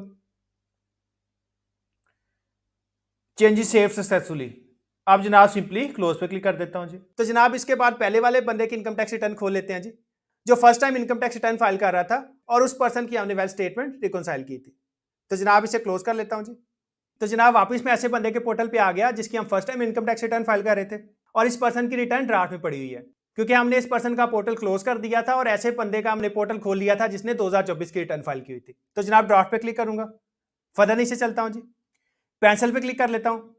तो जनाब वेल्थ स्टेटमेंट पे चलूंगा, वेल्थ स्टेटमेंट पे क्लिक करता हूं, फर्दर नीचे चलता हूं जी, रिकंसिलिएशन ऑफ नेट एसेट्स पे चलूंगा। अच्छा जी, अभी ऐसे पर्सन की इनकम टैक्स रिटर्न आ गई जिसने 2024 की रिटर्न सबमिट नहीं की हुई, जिसके net assets previous year zero आ रहे थे, और जो भी हमारी रिटर्न में डिफरेंस आ रहा था वो सारे का सारा हमने अनरिकॉन्साइल्ड अमाउंट से उठा के नेट एसेट्स प्रीवियस ईयर में डाल दिया। तो जनाब एंड पे चलता हूं जी, अनरिकॉन्साइल्ड अमाउंट मेरी आ रही थी जी जीरो। हमारी जो इनकम टैक्स रिटर्न है उसका वेल्थ स्टेटमेंट का जो पार्ट है वो भी कंप्लीट हो चुका है। इसके बाद हमारा रह गया जी कैपिटल एसेट। अगर आपके नाम पे कोई प्रॉपर्टी है, चाहे कोई एग्रीकल्चर प्रॉपर्टी है, चाहे रेजिडेंशियल है, चाहे कमर्शियल है, तो इस केस में आपने जनाब कैपिटल एसेट्स की डिटेल जो है वो मेंशन करनी है। कैपिटल एसेट आपका डिफाइंड अंडर सेक्शन 7E। जब भी आप कोई प्रॉपर्टी सेल करते हैं तो जनाब आपको 7E का सर्टिफिकेट जो है फर्निश करना पड़ता है। तो सबसे पहले मैं आपको सेक्शन 7E दिखा देता हूं। तो सेक्शन 7E देखने के लिए इनकम टैक्स ऑर्डिनेंस पे चलूंगा जी। तो इनकम टैक्स ऑर्डिनेंस पे चलता हूं। तो जी ये मेरे पास सेक्शन 7E आ गया, tax on deemed income for tax year 2022 and onwards a tax shall be imposed at the rates specified in division 8C of part 1 of first schedule on the income specified in this section. अच्छा जी, sub section 1 में बता रहा है कि tax year 22 से onward जो है आपके कैपिटल एसेट्स पे टैक्स लगेगा, जिसका रेट जो है डिवीजन 8C में डिफाइंड है। अच्छा जी, उसके बाद सब सेक्शन 2 आ गया, a resident person shall be treated to have derived as income chargeable to tax under this section an amount equal to 5% of the fair market value of capital assets situated in Pakistan held on the last day of tax year excluding the following। अच्छा जी, आगे sub section 2 में बता रहा है कि अगर कोई रेजिडेंट पर्सन जो है वो कोई कैपिटल एसेट ऑन कर रहा है और वो कैपिटल एसेट एग्जिस्ट कर रहा है आपका 30 जून को, टैक्स ईयर के लास्ट डेट पे वो एग्जिस्ट कर रहा है, तो 5% of the fair market value of the capital asset subject to tax होगा। तो जी कैपिटल एसेट्स की डेफिनेशन देख लेते हैं। सबसे पहले नीचे चलूंगा, तो ये देखें जी capital asset. Capital asset means property of any kind held by a person whether are not connected with the business but does not include। तो कैपिटल एसेट की डेफिनेशन में बता रहा है कि हर टाइप की प्रॉपर्टी आ जाएगी, वेदर यूज फॉर बिजनेस और नॉट, बिजनेस यूज के लिए कि अदर देन बिजनेस यूज के लिए। लेकिन इसमें यह शामिल नहीं है जी, any stock in trade, consumable store और raw materials held for purpose of business. अच्छा जी, stock in trade, raw materials वगैरह ये आपके कैपिटल एसेट की डेफिनेशन में नहीं आएंगे। एनी शेयर, स्टॉक्स और सिक्योरिटीज, शेयर, स्टॉक और सिक्योरिटी जो है ये भी कैपिटल एसेट की डेफिनेशन में नहीं आएंगे, ये सेक्शन 37 के एम्बेट में आएंगे।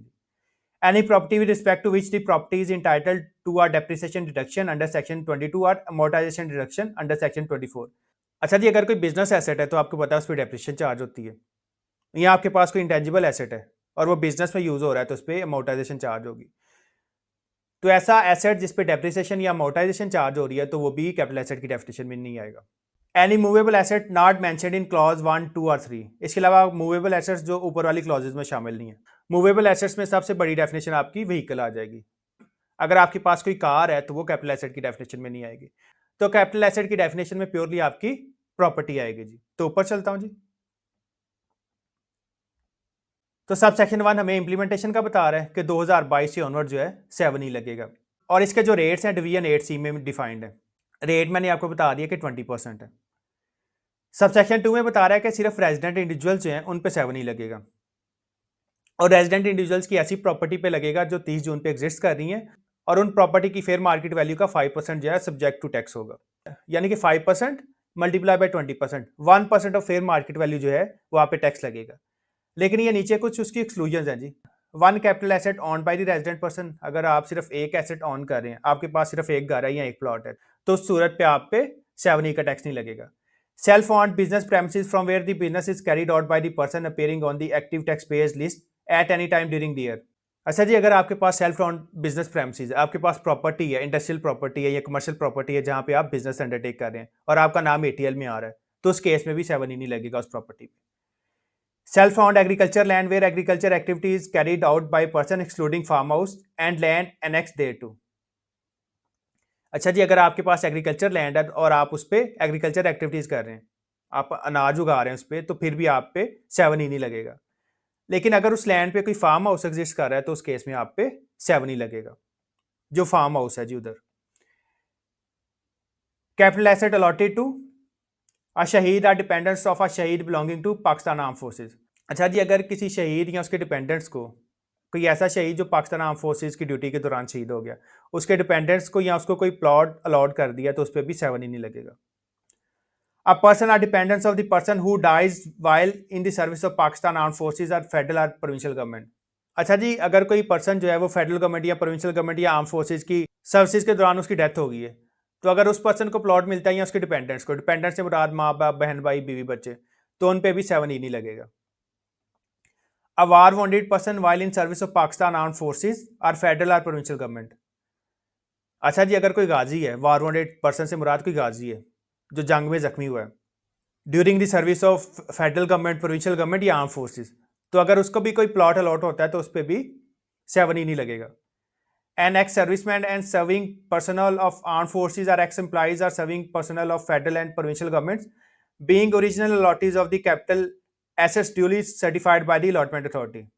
अच्छा जी, अगर सर्विंग पर्सनल को या एक्स सर्विसमैन, रिटायर्ड फौजियों को या रिटायर्ड एम्प्लॉयज़ जो फेडरल गवर्नमेंट के हैं या सर्विंग एम्प्लॉयज़ हैं, अगर वो प्लॉट लेते हैं किसी सोसाइटी में, किसी अप्रूव्ड सोसाइटी में प्लॉट लेते हैं और वो ओरिजिनल अलॉटी हैं, यानी कि उन्होंने इंस्टॉलमेंट्स पे की हैं और बैलेटिंग के थ्रू उनका नाम निकला है, उन्होंने प्लॉट किसी और से परचेज करके अपने नाम पे ट्रांसफर नहीं करवाया, वो ओरिजिनल अलॉटी थे, तो उस केस में भी उन पे 7E नहीं लगेगा।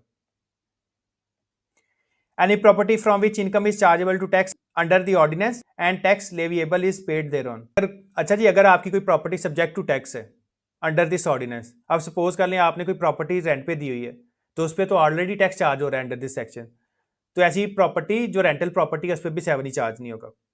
Capital asset in the first year of acquisition where tax under section 236K has been paid. अच्छा, अगर आपने कोई प्रॉपर्टी परचेज की और उस पर 236K का टैक्स पे कर दिया, तो फर्स्ट ईयर ऑफ इस एक्विजिशन आप पे 7E नहीं लगेगा। Where the fair market value of capital assets in aggregate excluding the capital assets mentioned in clauses A, B, C, D, E and F does not exceed rupees 25 million।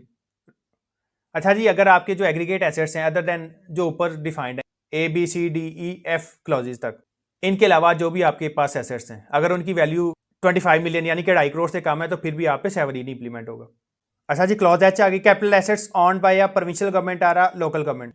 अच्छा जी, अगर provincial government या local government कोई land on कर रही है तो उस पर भी 7E का टैक्स नहीं लगेगा जी। क्लॉज आई आगे जी, capital assets owned by a local authority, a development authority, builders and developers for land development and construction subject to the condition that such persons are registered with directorate general of designated non financial businesses and professions. अच्छा जी, अगर आपकी कोई local authority land on कर रही है, आपकी कोई डेवलपमेंट अथॉरिटी लैंड ऑन कर रही है, जैसे रूडा बनाई है अभी हमने, तो रूडा जो लैंड ऑन कर रहा है उस पर भी 7E का टैक्स नहीं लगेगा जी। इसके अलावा बिल्डर्स एंड डेवलपर्स जिन्होंने कोई कैपिटल एसेट एक्वायर किया सब्जेक्ट टू दी कंस्ट्रक्शन, तो उस पर भी 7E नहीं लगेगा, प्रोवाइडेड दैट जो आपके बिल्डर्स एंड डेवलपर्स हैं उन्होंने DNFBP का लाइसेंस लिया हुआ है जी। जो सर्टन प्रोफेशनल्स हैं इनके लिए DNFBP का लाइसेंस जो है लाजमी है जी, जिसमें आपके ज्वेलर्स हैं, आपके अकाउंटेंट्स हैं, बिल्डर्स एंड डेवलपर्स हैं जी। Provided that the exclusions mentioned at clauses A, E, F and G of this subsection shall not apply in case of a person not appearing the active taxpayers list other than persons covered in Rule 2 of the 10th schedule। अच्छा जी, आगे वो बता रहा है कि जो exemptions हैं, जो एक्सक्लूजन्स हैं A, E, F, G वाली, A, E, F, G वाली, ये इंप्लीमेंट नहीं होंगी अगर पर्सन ATL में नहीं आ रहा। फर्दर नीचे चलूंगा जी। The federal government may include or exclude any person or property for the purpose of this section. Federal government किसी भी प्रॉपर्टी को एक्सक्लूड कर सकती है जी। कैपिटल एसेट की डेफिनेशन हमने देख ली, फर्दर नीचे चलूंगा। फार्म हाउस की डेफिनेशन आ गई जी। Farm house means a house constructed on a total minimum area of 2000 square yard with a minimum covered area of 5000 square feet used as a single dwelling unit with और without an annex. अच्छा जी, आगे बता रहा है farm house की definition. Farm house से मुराद है जो इसका एरिया है वो 2000 स्क्वायर यार्ड्स हो और मिनिमम जो कवर्ड एरिया है वो 500 स्क्वायर फीट हो जी। फर्दर वो बता रहा है जी, provided at where there are more than one dwelling units in a compound and the average area of the compound is more than 2000 square yards for a dwelling unit, each one of such dwelling units shall be treated as a separate farm house. अच्छा जी, आगे वो बता रहा है कि अगर different compounds बने हुए हैं आपके फार्म हाउसेज में तो उन सबको सेपरेट जो है सेपरेट यूनिट कंसीडर किया जाएगा, वो सारे सेपरेट जो आपके फार्म हाउस कंसीडर किए जाएंगे। तो जनाब ये था मेरा सेक्शन 7 ही। ऊपर चलता हूँ जी और एक दफ़ा दोबारा देख लेते हैं। 2022 इंप्लीमेंटेड है। टैक्स रेट इसके डिवीजन 8C में डिफाइंड है। रेट इस पे लगेगा जी 20%। सब सेक्शन 2 आ गया जी, हर रेजिडेंट पर्सन पे लगेगा जिस जो प्रॉपर्टी ऑन कर रहा है जी 30th ऑफ जून, जिसके पास 30 जून को प्रॉपर्टी है उसका 5% of the fair market value का टैक्स लगेगा। 5% को मल्टीप्लाई करेंगे 20% रेट के साथ तो ये आपका इफेक्टिवली रेट बन जाएगा 1% of the fair market value. आगे जी एक्सक्लूजन आ रही हैं। अगर आप एक कैपिटल एसेट ऑन कर रहे हैं, एक ही आपके पास घर है या आपके पास एक ही फ्लैट है या आपके पास एक ही प्लॉट है तो उस पर 7 ही नहीं लगेगा। सेल्फ ऑन बिजनेस प्रेमिसेस है, आपके पास बिजनेस प्रेमिसेस है जिस पे आप बिजनेस कर रहे हैं और आपका नाम एटीएल में आ रहा है तो तब भी आप पे 7 ही नहीं लगेगा। एग्रीकल्चर लैंड है, उस पर आप एग्रीकल्चर एक्टिविटीज कर रहे हैं तो आप पे 7 ही नहीं लगेगा, प्रोवाइडेड एट उस पर फार्म हाउस ना बनाओ। अच्छा जी, इसके अलावा पाक आर्म फोर्सेज के शहीद या उसके डिपेंडेंट्स को जो कैपिटल एसेट्स अलॉट किए हैं उस पर भी आपका 7 ही नहीं लगेगा। इसके अलावा अगर कोई पर्सन है वो फेडरल गवर्नमेंट, प्रोविंशियल गवर्नमेंट या आर्म फोर्सेज की सर्विस के दौरान उसकी डेथ हो जाती है और उस पर्सन को या उसके डिपेंडेंट्स को अगर कोई प्रॉपर्टी अलॉट होती है तो उस पर भी 7 ही नहीं लगेगा। अच्छा जी, अगर कोई पर्सन जख्मी हो जाता है आर्म फोर्सेज, फेडरल या प्रोविंशियल गवर्नमेंट की सर्विस के दौरान और उसको कोई प्रॉपर्टी अलॉट हो जाती है तो उस पर भी 7 ही नहीं लगेगा। अच्छा जी, कोई एक्स सर्विसमैन या सर्विंग पर्सनल, चाहे वो फेडरल गवर्नमेंट का चाहे प्रोविंशियल गवर्नमेंट का या आर्म फोर्सेज का, अगर वो ओरिजिनल अलॉटी है, उसको कोई प्लॉट मिल गया अलॉटमेंट अथॉरिटी की तरफ से तो उस पर भी 7 ही नहीं लगेगा। ऐसी प्रॉपर्टी जो सब्जेक्ट टू टैक्स है, जैसे मैंने आपको रेंटेड प्रॉपर्टी का बता दिया जी, अगर आपने ड्यूरिंग द ईयर कोई एसेट खरीदा और उस पर 236K पे कर दिया तो उस टैक्स ईयर में 7 ही इंप्लीमेंट नहीं होगा। अच्छा जी, इन एक्सक्लूजन के अलावा जो आपका कैपिटल एसेट्स है अगर उनकी वैल्यू 2.5 करोड़ से कम है तो फिर भी आप पे 7 ही नहीं लगेगा। Capital assets on by the federal government, provincial government, capital assets on by the local authority, development authority, builders and developers. और आगे बता रहा है AEFG जो क्लॉजेज हैं वो इंप्लीमेंट नहीं होंगी अगर पर्सन ATL में नहीं आ रहा। उसके बाद वो बता रहा है कि फेडरल गवर्नमेंट या प्रोविंशियल गवर्नमेंट किसी भी प्रॉपर्टी को इंक्लूड या एक्सक्लूड कर सकती है। कैपिटल एसेट की डेफिनेशन आ जाएगी, सोलली आ रहा है जी आपकी property, whether use for business और नॉन बिजनेस। एंड पे हमने फार्म हाउस की डेफिनेशन देख ली। तो ये है जी आपका कैपिटल एसेट्स। अब वापस चलूंगा अपनी रिटर्न पे। तो जी अब हम देखेंगे कैपिटल एसेट। तो कैपिटल एसेट पे जाने के लिए आपके पास ये आ रहा होगा साइड पे टैक्स चार्जेबल स्लैश पेमेंट्स। तो simply tax chargeable slash payments वाले टैब पे क्लिक करूंगा। तो ये देखें एडजस्टेबल टैक्स से ऊपर आ रहा है कैपिटल एसेट्स, तो सिंपली कैपिटल एसेट्स पे क्लिक करूंगा। तो ये मेरे पास कैपिटल एसेट्स वाला फॉर्म ओपन हो गया। नीचे चलता हूं जी, ये देखें सबसे पहले आ रहा है जी agriculture property excluding farm house. Farm house आ रहा है, residential property, commercial property, industrial property, any other immovable capital asset. आपने कॉस्ट डिक्लेयर करनी है, साथ में आपने फेयर मार्केट वैल्यू डिक्लेयर करनी है। तो अभी मैंने आपको 7 ही जो है सेक्शन दिखाया। तो जो भी आपकी प्रॉपर्टीज हैं वो आपने इधर लाजमी डिक्लेयर करनी है। अगर आप कैपिटल एसेट्स वाला टैब फिल नहीं करेंगे और ड्यूरिंग ईयर आपको प्रॉपर्टी बेचनी पड़ गई तो आप प्रॉपर्टी नहीं बेच सकेंगे जब तक आप 7 का सर्टिफिकेट ना ले लें। अच्छा, सबसे पहले आ रहा है agriculture property excluding farm house. तो जनाब हमारे पास एग्रीकल्चर प्रॉपर्टी है, हमने 2 एग्रीकल्चर प्रॉपर्टीज ऐड की हुई हैं। मैं आपको दिखा देता हूँ जी वेल स्टेटमेंट से। ये देखें जी, एक हमारे पास इनहेरिटेड आ रही है 0 वैल्यू पे और दूसरी है हमारे पास 10 केनाल 25 लाख की। अब ये दोनों प्रॉपर्टीज मैंने कैपिटल एसेट्स वाले टैब में ऐड करनी है। तो जी वापस चलता हूँ कैपिटल एसेट्स के टैब पे, टैक्स चार्जेबल स्लैश पेमेंट्स पे क्लिक करूंगा। नीचे चलता हूँ जी, कैपिटल एसेट्स पे चलूंगा। Agriculture property excluding farm house के आगे ये देखें प्लस का टैब बना हुआ है। तो आपको पता है कि आईआरएस के फार्म में जहां जहां प्लस का टैब है वहां वहां आपने फर्दर इन्फॉर्मेशन ऐड करनी है। तो प्लस पे क्लिक करूंगा जी। अब ये इन्फॉर्मेशन आपसे मांग रहा है, मेजरमेंट है, टोटल एरिया है, कंप्लीट एड्रेस है, टाउन स्लैश तहसील कौन सी है, सिटी स्लैश डिस्ट्रिक्ट कौन सा है। मेजरमेंट साइज भी आप अपना वेल स्टेटमेंट से देख के लिख सकते हैं, टोटल एरिया भी आपको वहां से पता लग जाएगा, और कंप्लीट एड्रेस भी आप वहां से देख के लिख लेंगे जी। तो इसे कैंसिल करता हूँ जी। तो वापस चलता हूँ जी वेल स्टेटमेंट पे और अपनी दोनों प्रॉपर्टीज का एड्रेस और एरिया देख लेता हूँ। तो नीचे चलता हूँ जी, वेल स्टेटमेंट पे चलूंगा, उसके बाद पर्सनल एसेट्स पे चलता हूँ। अच्छा जी, इनहेरिटेड प्रॉपर्टी मेरी 10 के नाल की है और जो मैंने बाय की हुई है वो है जी 74 के नाल की। एड्रेस दोनों का सेम है। तो वापस चलता हूँ जी टैक्स चार्जेबल स्लैश पेमेंट्स पे, फर्दर नीचे चलता हूँ जी, कैपिटल एसेट्स पे क्लिक करूंगा। As it is agriculture property excluding farm house के आगे जो प्लस बना हुआ है सिंपली इस पे क्लिक करूंगा। मेजरमेंट्स तो ड्रॉप डाउन पे क्लिक करूंगा और यहाँ से आपने जो अपना मेजरमेंट यूनिट है वो सेलेक्ट कर लेना है। मरला है, एकड़ है, केनाल है, स्क्वायर यार्ड है, स्क्वायर फीट है, व्हाट्सएवर। तो ड्रॉप डाउन पे क्लिक करूंगा और जो आपका मेजरमेंट यूनिट होगा वो आप इधर से सेट कर लेंगे। अब हमारे केस में केनाल है तो केनाल सेट कर लूंगा। टोटल एरिया जी 10 केनाल है, कंप्लीट एड्रेस लिख दूंगा जी। अच्छा जी, मेरी प्रॉपर्टी का कंप्लीट एड्रेस आगे, इधर आपने इनहेरिटेड नहीं लिखना, जो आपकी इवन तो प्रॉपर्टी इनहेरिटेड भी है उधर आपने इनहेरिटेड नहीं लिखना। तो ये आपकी कंप्लीट एड्रेस लाइन आ जाएगी विदाउट टाउन एंड डिस्ट्रिक्ट। आपने टाउन जो शहर का नाम है और जो डिस्ट्रिक्ट है आपका जो जिला है वो आपने नीचे लिखना है जी। तो टाउन स्लैश तहसील सेलेक्ट करने के लिए ड्रॉप डाउन पे क्लिक करूंगा और यहाँ से जो भी आपकी रेलेवेंट तहसील होगी आप सेलेक्ट कर लेंगे। ये साइड पे स्क्रॉल बार बनी हुई है, इसको पकड़ के भी आप नीचे जा सकते हैं, ये देखें जी। इसके अलावा अगर आप अल्फाबेट लिखें, सपोज करें मैं अल्फाबेट लिख देता हूँ जी, तो जो आपके अल्फाबेट से रेलेवेंट टाउन्स और तहसील होंगे वो आना शुरू हो जाएंगे। तो जैसे ही मैंने अपना रेलेवेंट टाउन स्लैश तहसील सेलेक्ट किया, सिस्टम ने ऑटोमेटिकली जो मेरा सिटी स्लैश डिस्ट्रिक्ट था वो ऑटोमेटिकली उठा लिया। आगे वो बता रहा है whether exempted from tax under section 7E, आप 7E के तहत टैक्स से एग्जम्प्ट हैं कि नहीं। तो आपको पता है कि एग्रीकल्चर प्रॉपर्टी जहाँ पे एग्रीकल्चर प्रोड्यूस आप पैदा कर रहे हैं वो एग्जम्प्ट फ्रॉम 7E है। तो आप क्लिक करेंगे जी यस पे, यस एग्जम्प्टेड। तो ये जो यस के साथ राउंड सर्कल बना हुआ है सिंपली इस पे क्लिक करूंगा। आगे वो कह रहा है जी रीजन फॉर एग्जम्पशन, किस रीजन की बेस पे आप इसको एग्जम्प्ट करवा रहे हैं। तो आपको पता है कि हमारी रीजन तो सिंपल सी है, एग्रीकल्चरल लैंड है सब्जेक्ट टू एग्रीकल्चर प्रोड्यूस। तो ड्रॉप डाउन पे क्लिक करूंगा और जो भी आपकी यहाँ पे रीजन होगी उसको आप सेलेक्ट कर लेंगे। ये देखें जी, self owned agriculture land where agriculture activities carried out by the person. तो ये हमारे केस में जी एग्जम्पशन की रीजन होगी, सिंपली इसको सेलेक्ट करूंगा। फर्दर नीचे चलता हूं जी।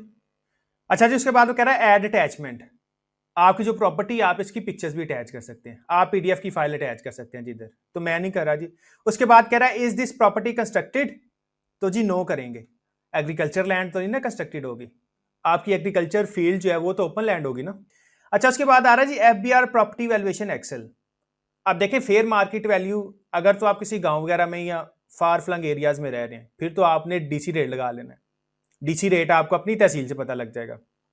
इसके अलावा अगर आप बड़े सिटीज में रह रहे हैं, लाहौर, कराची, इस्लामाबाद, फैसलाबाद, गुजरांवाला व्हाट्सएवर, तो एफबीआर ने 40 बिग सिटीज 40 बड़े शहरों का रेट डिवाइस किया हुआ है, पर मरला एफबीआर ने रेट डिवाइस किया हुआ है।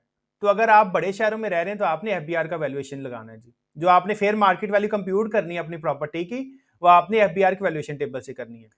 तो एफबीआर के वैल्यूएशन रेट्स चेक करने के लिए नीचे देखें जी, एफबीआर प्रॉपर्टी वैल्यूएशन एक्सेल, ये उसने खुद ही एक फाइल दी हुई है। तो सिंपली इस फाइल को डाउनलोड कर लूंगा, क्योंकि मेरी जो प्रॉपर्टी है वो सिचुएट कर रही है मुल्तान में, तो जाहिर सी बात है कि मुल्तान के रेट भी तो एफबीआर ने डिवाइस किए होंगे ना।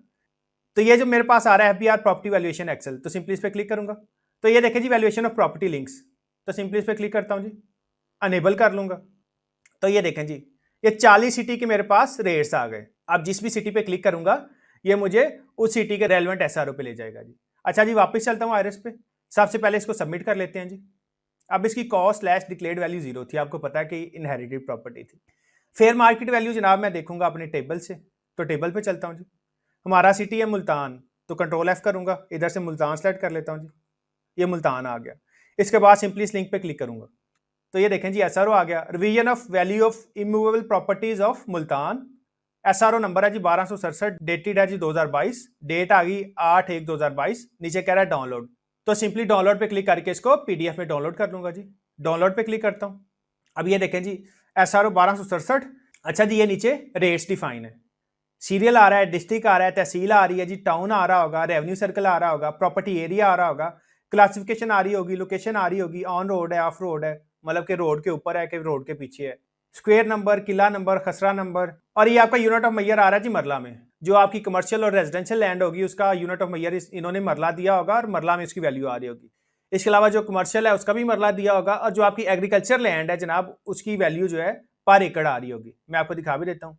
अब ये देखें जी, डिस्ट्रिक्ट मुल्तान है, तहसील मुल्तान सदर है, और ये प्रॉपर्टी एरिया आ रहा है चा ठाले वाला, चा सोनू वाला टू चा निज़ाम। इसकी वैल्यू आ रही है पर मरला जी 2,01,250, और ये रेजिडेंशियल है जी। ये देखें क्लासिफिकेशन भी की हुई है इसने, रेजिडेंशियल, कमर्शियल और एग्रीकल्चरल की क्लासिफिकेशन की हुई है। फर्दर नीचे चलता हूँ जी। अब ये देखें जी, कमर्शियल आ गया, चा ठेले वाला, चा सोनू वाला टू चा निज़ाम वाला, शॉप स्लैश प्लाजा। अब ये कमर्शियल है, ऑन रोड है, और इसकी वैल्यू जो उसने डिवाइड की है स्क्वायर फीट में, और ये आ रही है जी पर स्क्वायर फीट 19,222। फर्दर नीचे चलता हूँ जी। अब ये देखें जी, कोट रब Nawaz Khan agricultural on road, और पर एकड़ वैल्यू आ रही है जी 1,90,00,000। तो रेजिडेंशियल, कमर्शियल और एग्रीकल्चरल। और ये देखें जी, कमर्शियल उसने मरला में भी डिफाइन की हुई है, स्क्वायर फीट में भी डिफाइन की हुई है जी। अच्छा जी, कंट्रोल एफ कर लेता हूँ, और जो मेरा रेलेवेंट एरिया होगा वो सर्च कर लेता हूँ। तो जी हमारे एरिया में लैंड की वैल्यू आ रही है 1,70,00,000 पर एकड़ की। अब हमारे केस में तो 10 केनाल है, 1 एकड़ में 8 केनाल होते हैं, तो जनाब इसको कंप्यूट कर लेंगे। अब इसको मैंने डिवाइड किया 8 पे, तो पर केनाल वैल्यू आ गई 21 लाख। उसको 2 से मल्टीप्लाई कर लेता हूँ, और उसमें जी 1,70,00,000 ऐड कर लूँगा, तो ये मेरी वैल्यू तकरीबन बन जाती है 2,10,00,000। वापस चलता हूँ जी आर एस पे, और ये जो मैंने वैल्यू डिवाइड किया इधर पेस्ट कर दूंगा जी। इसके बाद कैलकुलेट कर लेते हैं जी। तो जी 10 केनाल मेरा एरिया था, कॉस्ट मैंने कोई नहीं डिक्लेयर की क्योंकि ये इनहेरिटेड प्रॉपर्टी थी, और उसकी फेयर मार्केट वैल्यू आ गई मेरी 2,12,00,000। ऐसे ही हमारे पास एक और प्रॉपर्टी, और वो भी यहीं सिचुएट कर रही है, और उसका एरिया जी 74 केनाल। तो एक और प्रॉपर्टी ऐड करने के लिए दोबारा प्लस पे क्लिक करूंगा। मेजरमेंट आपको पता है हमारे केस में केनाल थी, तो केनाल सेलेक्ट कर लूंगा। एरिया था जी 74 केनाल। कंप्लीट एड्रेस ऐड कर दूंगा जी। ये हमारा कंप्लीट एड्रेस आ गया without town and tehsil. Town slash tehsil set करने के लिए ड्रॉप डाउन पे क्लिक करूंगा। ये साइड पे स्क्रॉल बार है, इसको पकड़ के भी आप नीचे जा सकते हैं, वैसे भी स्क्रॉल डाउन कर सकते हैं। तो जी हमारी तहसील स्टार्ट हो रही है एम से, तो एम लिख लेता हूँ, और यहाँ से जो आपकी रेलेवेंट तहसील होगी वो सिलेक्ट कर लेंगे। तो जी मेरी तहसील आ गई, साथ में मेरा डिस्ट्रिक्ट आ गया। Whether exempted from tax under section 7E, yes. आगे वो रीजन पूछ रहा है, तो ड्रॉप डाउन पे क्लिक करूंगा, और हमारे केस में था जी self found agriculture land where agriculture activities carried out by the person, तो इस पर क्लिक करूंगा जी। Is this property constructed? No, agriculture land है, ये कंस्ट्रक्टेड नहीं होगी। सबमिट पे क्लिक करूंगा जी। कैलकुलेट कर लेते हैं। अब इसकी वैल्यू हमने डिक्लेयर की थी 25 लाख। वेल स्टेटमेंट पे चलता हूँ जी, पर्सनल एसेट्स पे जाऊंगा। ये देखें जी, इसकी वैल्यू हमने डिक्लेयर की है 25 लाख, तो उधर 25 लाख आ जाएगी कॉस्ट में मेरी। तो वापस चलूंगा जी कैपिटल एसेट्स पे, टैक्स चार्जेबल स्लैश पेमेंट्स पे क्लिक करूंगा, नीचे चलता हूँ जी, कैपिटल एसेट्स पे क्लिक करूंगा। अच्छा कॉस्ट, इसके बाद कॉस्ट स्लैश डिक्लेयर्ड वैल्यू में 25 लाख ऐड कर दूंगा जी। फेयर मार्केट वैल्यू हमें पता है जी 1,70,00,000 है हमारे केस में। इसके बाद हमारे पास लैंड है जी 74 केनाल, तो इसको मल्टीप्लाई करके वैल्यू निकाल लूंगा, तो ये वैल्यू मेरे पास बन गई 12 करोड़। इसके बाद जी कैलकुलेट करूंगा। अब ये देखें हमारी वैल्यू जो है 25 मिलियन से बढ़ गई है जी, 2,50,00,000 से बढ़ गई है, लेकिन हमारा जो टैक्स ऑन डीम्ड इनकम है वो जीरो आ रहा होगा। जीरो इस वजह से आ रहा होगा कि मैंने एग्जम्पशंस क्लेम की हैं, क्योंकि मेरे पास ये दोनों एग्रीकल्चरल प्रॉपर्टीज थी। तो नीचे चलता हूं जी। अब ये देखें जी, total value of capital assets मेरे पास 14 करोड़ हो गई, लेकिन ये देखें जी total value of capital assets taxable under section 7E कोई भी टैक्सेबल नहीं आ रहा, क्योंकि हमने एग्जम्पशंस क्लेम कर ली हैं। और deemed income tax under section 7E ये भी जीरो आ रहा है, ये भी इस वजह से नहीं आ रहा क्योंकि मेरी जो टैक्सेबल एसेट्स थी अंडर सेक्शन 7E वो कुछ भी नहीं है। तो जनाब ये मैंने एग्रीकल्चर लैंड ऐड कर ली, इसके बाद मेरा हाउस और प्लॉट रह गया, तो हाउस और प्लॉट ऐड कर लेता हूँ। ऊपर चलता हूँ जी। तो जी रेजिडेंशियल प्रॉपर्टी जैसे प्लॉट और हाउस है हमारे केस में, रेजिडेंशियल प्रॉपर्टी ऐड करने के लिए देखें प्लस का साइन आ रहा है। तो सबसे पहले वेल स्टेटमेंट पे चलता हूँ, अपनी प्रॉपर्टी की वैल्यू और उसका एड्रेस देख लेता हूँ। तो जी वेल स्टेटमेंट पे चलूंगा। अब ये मेरे पास दो प्रॉपर्टीज आ रही हैं। तो जी 10 मरला का घर है हमारे पास, और 5 मरला का प्लॉट है। घर मेरा 20 लाख का है, और प्लॉट जो है वो 15 लाख का है। तो जी यहाँ से एड्रेस कॉपी कर लेता हूँ। वापिस चलता हूँ जी कैपिटल एसेट्स पे, टैक्स चार्जेबल स्लैश पेमेंट्स पे क्लिक करूंगा। कैपिटल एसेट्स पे चलता हूँ जी, नीचे चलूंगा जी। ये रेजिडेंशियल प्रॉपर्टी के आगे आपका प्लस का साइन बना हुआ है, तो सिंपली इस पे क्लिक करूंगा। मेजरमेंट, तो इधर से आपने यूनिट ऑफ मेजर सेलेक्ट करना है, ड्रॉप डाउन पे क्लिक करूंगा जी। हमारे केस में जी मरला है तो मरला सेलेक्ट कर लूंगा। घर मेरा 10 मरला का था, तो 10 आ गया टोटल एरिया में। कंप्लीट एड्रेस लिख दूंगा जी विदाउट टाउन स्लैश तहसील। टाउन स्लैश तहसील क्लिक करने के लिए दोबारा ड्रॉप डाउन पे क्लिक करूंगा। स्क्रॉल बार के थ्रू भी आप सेलेक्ट कर सकते हैं, वैसे फर्स्ट अल्फाबेट लिखें जी। जो रेलेवेंट तहसील होगी वो सेलेक्ट कर ली, डिस्ट्रिक्ट सिस्टम ने ऑटोमेटिकली उठा दिया। Whether exempted from tax under section 7E, तो आपको पता है वन सेल्फ ऑन जो कैपिटल एसेट है वो एग्जम्प्ट फ्रॉम टैक्स है, तो यस पे क्लिक करूंगा जी। Reason for exemption, drop down पे क्लिक करता हूँ। ये देखें जी, one capital asset self owned by the tax payer. मैंने आपको बताया था ना, आप गाड़ियां जो प्लॉट है उसको एग्जम्प्ट करवा सकते हैं किसी एक को, तो हमने घर को एग्जम्प्ट करवा लिया। तो इसको सेलेक्ट कर लेता हूँ। Is this property constructed? Yes. आगे कवर्ड एरिया, तो जनाब सारे का सारा ही मेरा कवर्ड एरिया है। तो जो मेरा कवर्ड एरिया 10 था ऊपर, वही मैंने नीचे लिख दिया जी 10। इसके बाद सिंपली सबमिट पे क्लिक करूंगा। तो जो मेरा घर था वो रेजिडेंशियल प्रॉपर्टी में ऐड हो गया। कॉस्ट इसकी थी 20 लाख, कॉस्ट लिख लेता हूँ जी। इसके बाद मैंने वैल्यूएशन टेबल से इसकी फेयर मार्केट वैल्यू देखी, तो इसकी फेयर मार्केट वैल्यू बन रही थी जनाब 5 लाख पर मरला। तो इसकी जो फेयर मार्केट वैल्यू बन गई 10 मरला की, ये बन गई जनाब 50 लाख। कैलकुलेट पे क्लिक करूंगा जी, तो ये मेरी कॉस्ट भी आ गई और मेरी फेयर मार्केट वैल्यू भी आ गई। इसके बाद मेरा है जी एक प्लॉट। तो प्लॉट ऐड करने के लिए दोबारा ये जो रेजिडेंशियल प्रॉपर्टी के आगे प्लस बना हुआ है इधर क्लिक करूंगा। मेजरमेंट में जी मेरा मरला है, टोटल एरिया 5 था, कंप्लीट एड्रेस ऐड कर दूंगा। टाउन स्लैश तहसील से अपनी रेलेवेंट तहसील सेट कर लेंगे जी। अच्छा, मेरी तहसील आ गई, साथ में डिस्ट्रिक्ट आ गया। उसके बाद आ रहा है whether exempted from tax under section 7E। तो नो जी, हम पहले ही one capital asset owned by the tax payer जो है उसको एग्जम्प्ट करवा चुके हैं। तो एक ही होगा ना, या घर होगा या प्लॉट होगा। तो आपने ये करना है कि जिस एसेट की ज्यादा वैल्यू होगी आपने उसको एग्जम्प्ट करवा देना। Is this property constructed? No. Plot तो नहीं ना आपका कंस्ट्रक्टेड होगा, प्लॉट तो आपका ओपन लैंड होगा। इसके बाद सिंपली सबमिट पे क्लिक करूंगा। अच्छा जी, इसकी वैल्यू हमने डिक्लेयर की थी 15 लाख, तो 15 लाख लिख दिया। फेयर मार्केट वैल्यू थी इसकी जनाब 4.5 लाख, और इसका एरिया था जी 5 मरला। तो इसकी वैल्यू मेरे पास आ गई जी 22,50,000। सिंपली कैलकुलेट पे क्लिक करता हूं जी। तो अभी मैंने रेजिडेंशियल प्रॉपर्टीज भी ऐड कर ली, एग्रीकल्चर प्रॉपर्टीज भी ऐड कर ली। कोई कमर्शियल प्रॉपर्टी नहीं थी, कोई इंडस्ट्रियल प्रॉपर्टी नहीं थी, और कोई मेरे पास any other removable capital asset नहीं था जी। Total value of capital assets आ गई मेरे पास जी 15,43,00,000। और total value of capital assets taxable under section 7E। तो आपको पता है कि सिर्फ जो हमारा प्लॉट था वही टैक्सेबल आएगा under section 7E। Agriculture property आपकी वैसे एग्जाम्प्ट है। One self owned immovable property वो हमने एग्जाम्प्ट करा ली, वो हमारे पास घर था। तो हमारे पास 4 प्रॉपर्टीज थी, 2 एग्रीकल्चर थी और 2 रेजिडेंशियल थी। रेजिडेंशियल में घर हमने एग्जाम्प्ट करवा लिया, प्लॉट हमने सब्जेक्ट टू टैक्स कर दिया। अब ये देखें, इसकी जो फेयर मार्केट वैल्यू है वो जी 25 लाख। तो 25 लाख तो 2.5 करोड़ से कहीं नीचे है, तो टैक्स की अमाउंट नहीं बनेगी। मैं आपको दिखा भी देता हूँ, फर्दर नीचे चलता हूँ जी। ये देखें जी, deemed income under section 7E कोई भी नहीं आ रही, ना ही टैक्स आ रहा है जी। अच्छा, सपोज करें अगर मैं प्रॉपर्टी की वैल्यू को 3 करोड़ कर दूं, जो मैंने प्लॉट डिक्लेयर किया है। ऊपर चलता हूं जी, ये 22,50,000 को मैं 3 करोड़ कर देता हूं। इसके बाद सिंपली कैलकुलेट पे क्लिक करूंगा। अब ये देखें जी, total value of capital assets taxable under section 7E। Cost ये थी, कॉस्ट मेरी 15 लाख थी और फेयर मार्केट वैल्यू मेरी आ गई 30 मिलियन। तो क्योंकि मेरी फेयर मार्केट वैल्यू जो थी capital asset taxable under section 7E वो 25 मिलियन से बढ़ गई है, यानी कि 2.5 करोड़ से बढ़ गई है। तो इस वजह से ये सब्जेक्ट टू टैक्स बन गया। अब मेरी deemed income under section 7E बन गया जनाब 15 लाख। अगर आप 30 मिलियन को 5% से डिवाइड करेंगे तो ये आपका 15 लाख बन जाएगा। और आपको पता है कि आपका जो टैक्स है वो बनेगा 5% of the fair market value, और जो रेट है वो है जी 20%। आप चाहे 30 मिलियन का स्टेट 1% लगा लें, चाहे आप 15 लाख को 20% से मल्टीप्लाई कर लें। अगर मैं 30 करोड़ का 1% लूं तो ये आपका बन रहा है जी 3 लाख। ये टैक्स अमाउंट आपकी बन जाएगी थी 3 लाख। एज इट इज अगर मैं 15 लाख का 20% लूं तो ये भी 3 लाख बन रहा है। तो ये आप पे है जी। अगर आप 30 मिलियन को स्टेट 1% से मल्टीप्लाई कर लेंगे तो जो टैक्स चार्जेबल है उसकी अमाउंट आ जाएगी। तो आपकी टैक्स लाइबिलिटी कितनी बन रही है उसको देखने के लिए कंप्यूटेशंस पे चलूंगा जी। नीचे चलता हूं, ये देखें जी, tax on deemed income under section 7E at the rate of 20% of 5% of fair market value. जो मेरी डीम्ड इनकम थी वो थी 15 लाख, और 15 लाख को जब आप 20% से मल्टीप्लाई करेंगे तो 3 लाख आ जाएगा।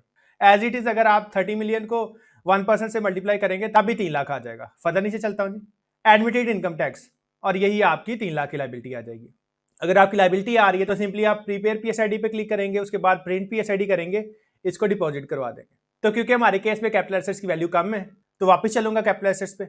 नीचे चलता हूं जी, जनाब अपने प्लॉट की वैल्यू चेंज कर देता हूं, दोबारा कैलकुलेट पे क्लिक करूंगा। अब ये देखें 2.5 मिलियन जो है 25 मिलियन से कम है, तो इस वजह से मेरा deemed income under section 7E कोई नहीं बन रही। तो जनाब यहां तक जो मेरी इनकम टैक्स रिटर्न है वो कंप्लीट है। एडजस्टेबल टैक्स हमने ऐड कर लिया, कैपिटल एसेट्स ऐड कर लिए, एसेट्स ऐड कर लिए वेल्थ स्टेटमेंट में, देन हमने वेल्थ रिकन्सिलिएशन देख ली।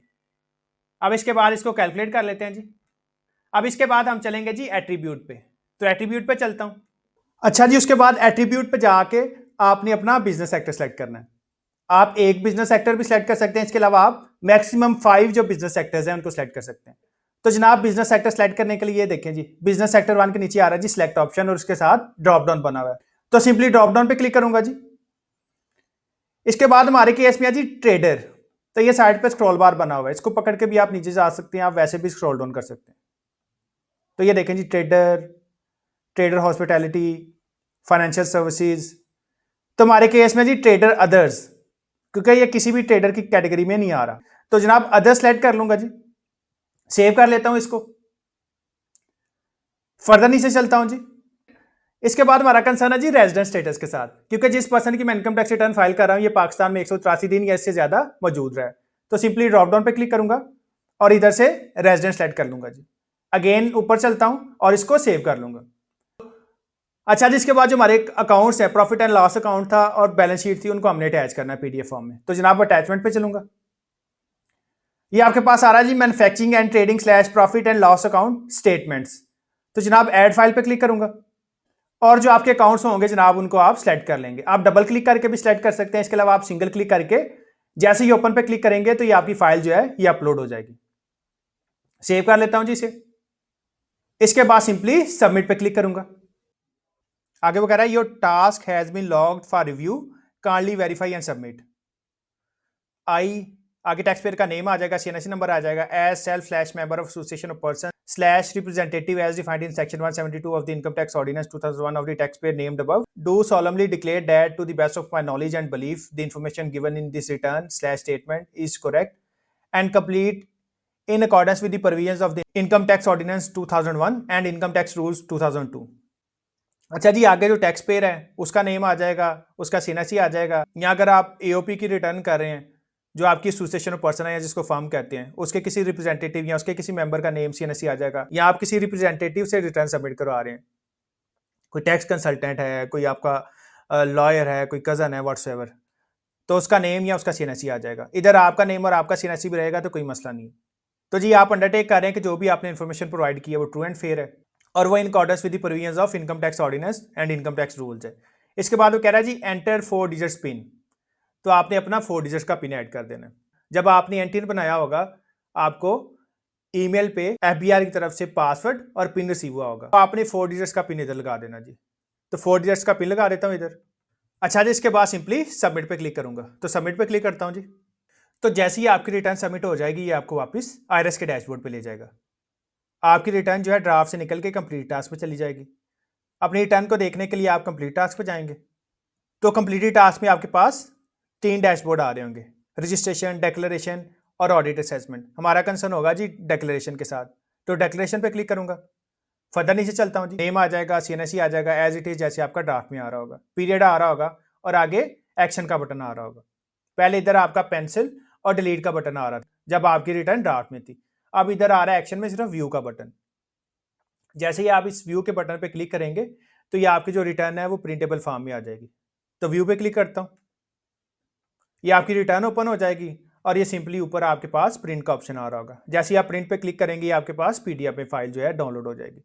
सो इस तरह से आप अपनी जो इनकम टैक्स रिटर्न है उसको सबमिट कर सकते हैं और उसको डाउनलोड कर सकते हैं। इसके अलावा अगर आपकी कोई क्वेरी हो तो आप मुझे व्हाट्सएप कर सकते हैं। इसके अलावा अगर आप रिटर्न हमसे करवाना चाहें तो आप इन रीजनेबल प्राइस ये रिटर्न हमसे भी सबमिट करवा सकते हैं। सो ये था आज के लिए जी। Thank you so much. Allah हाफिज़।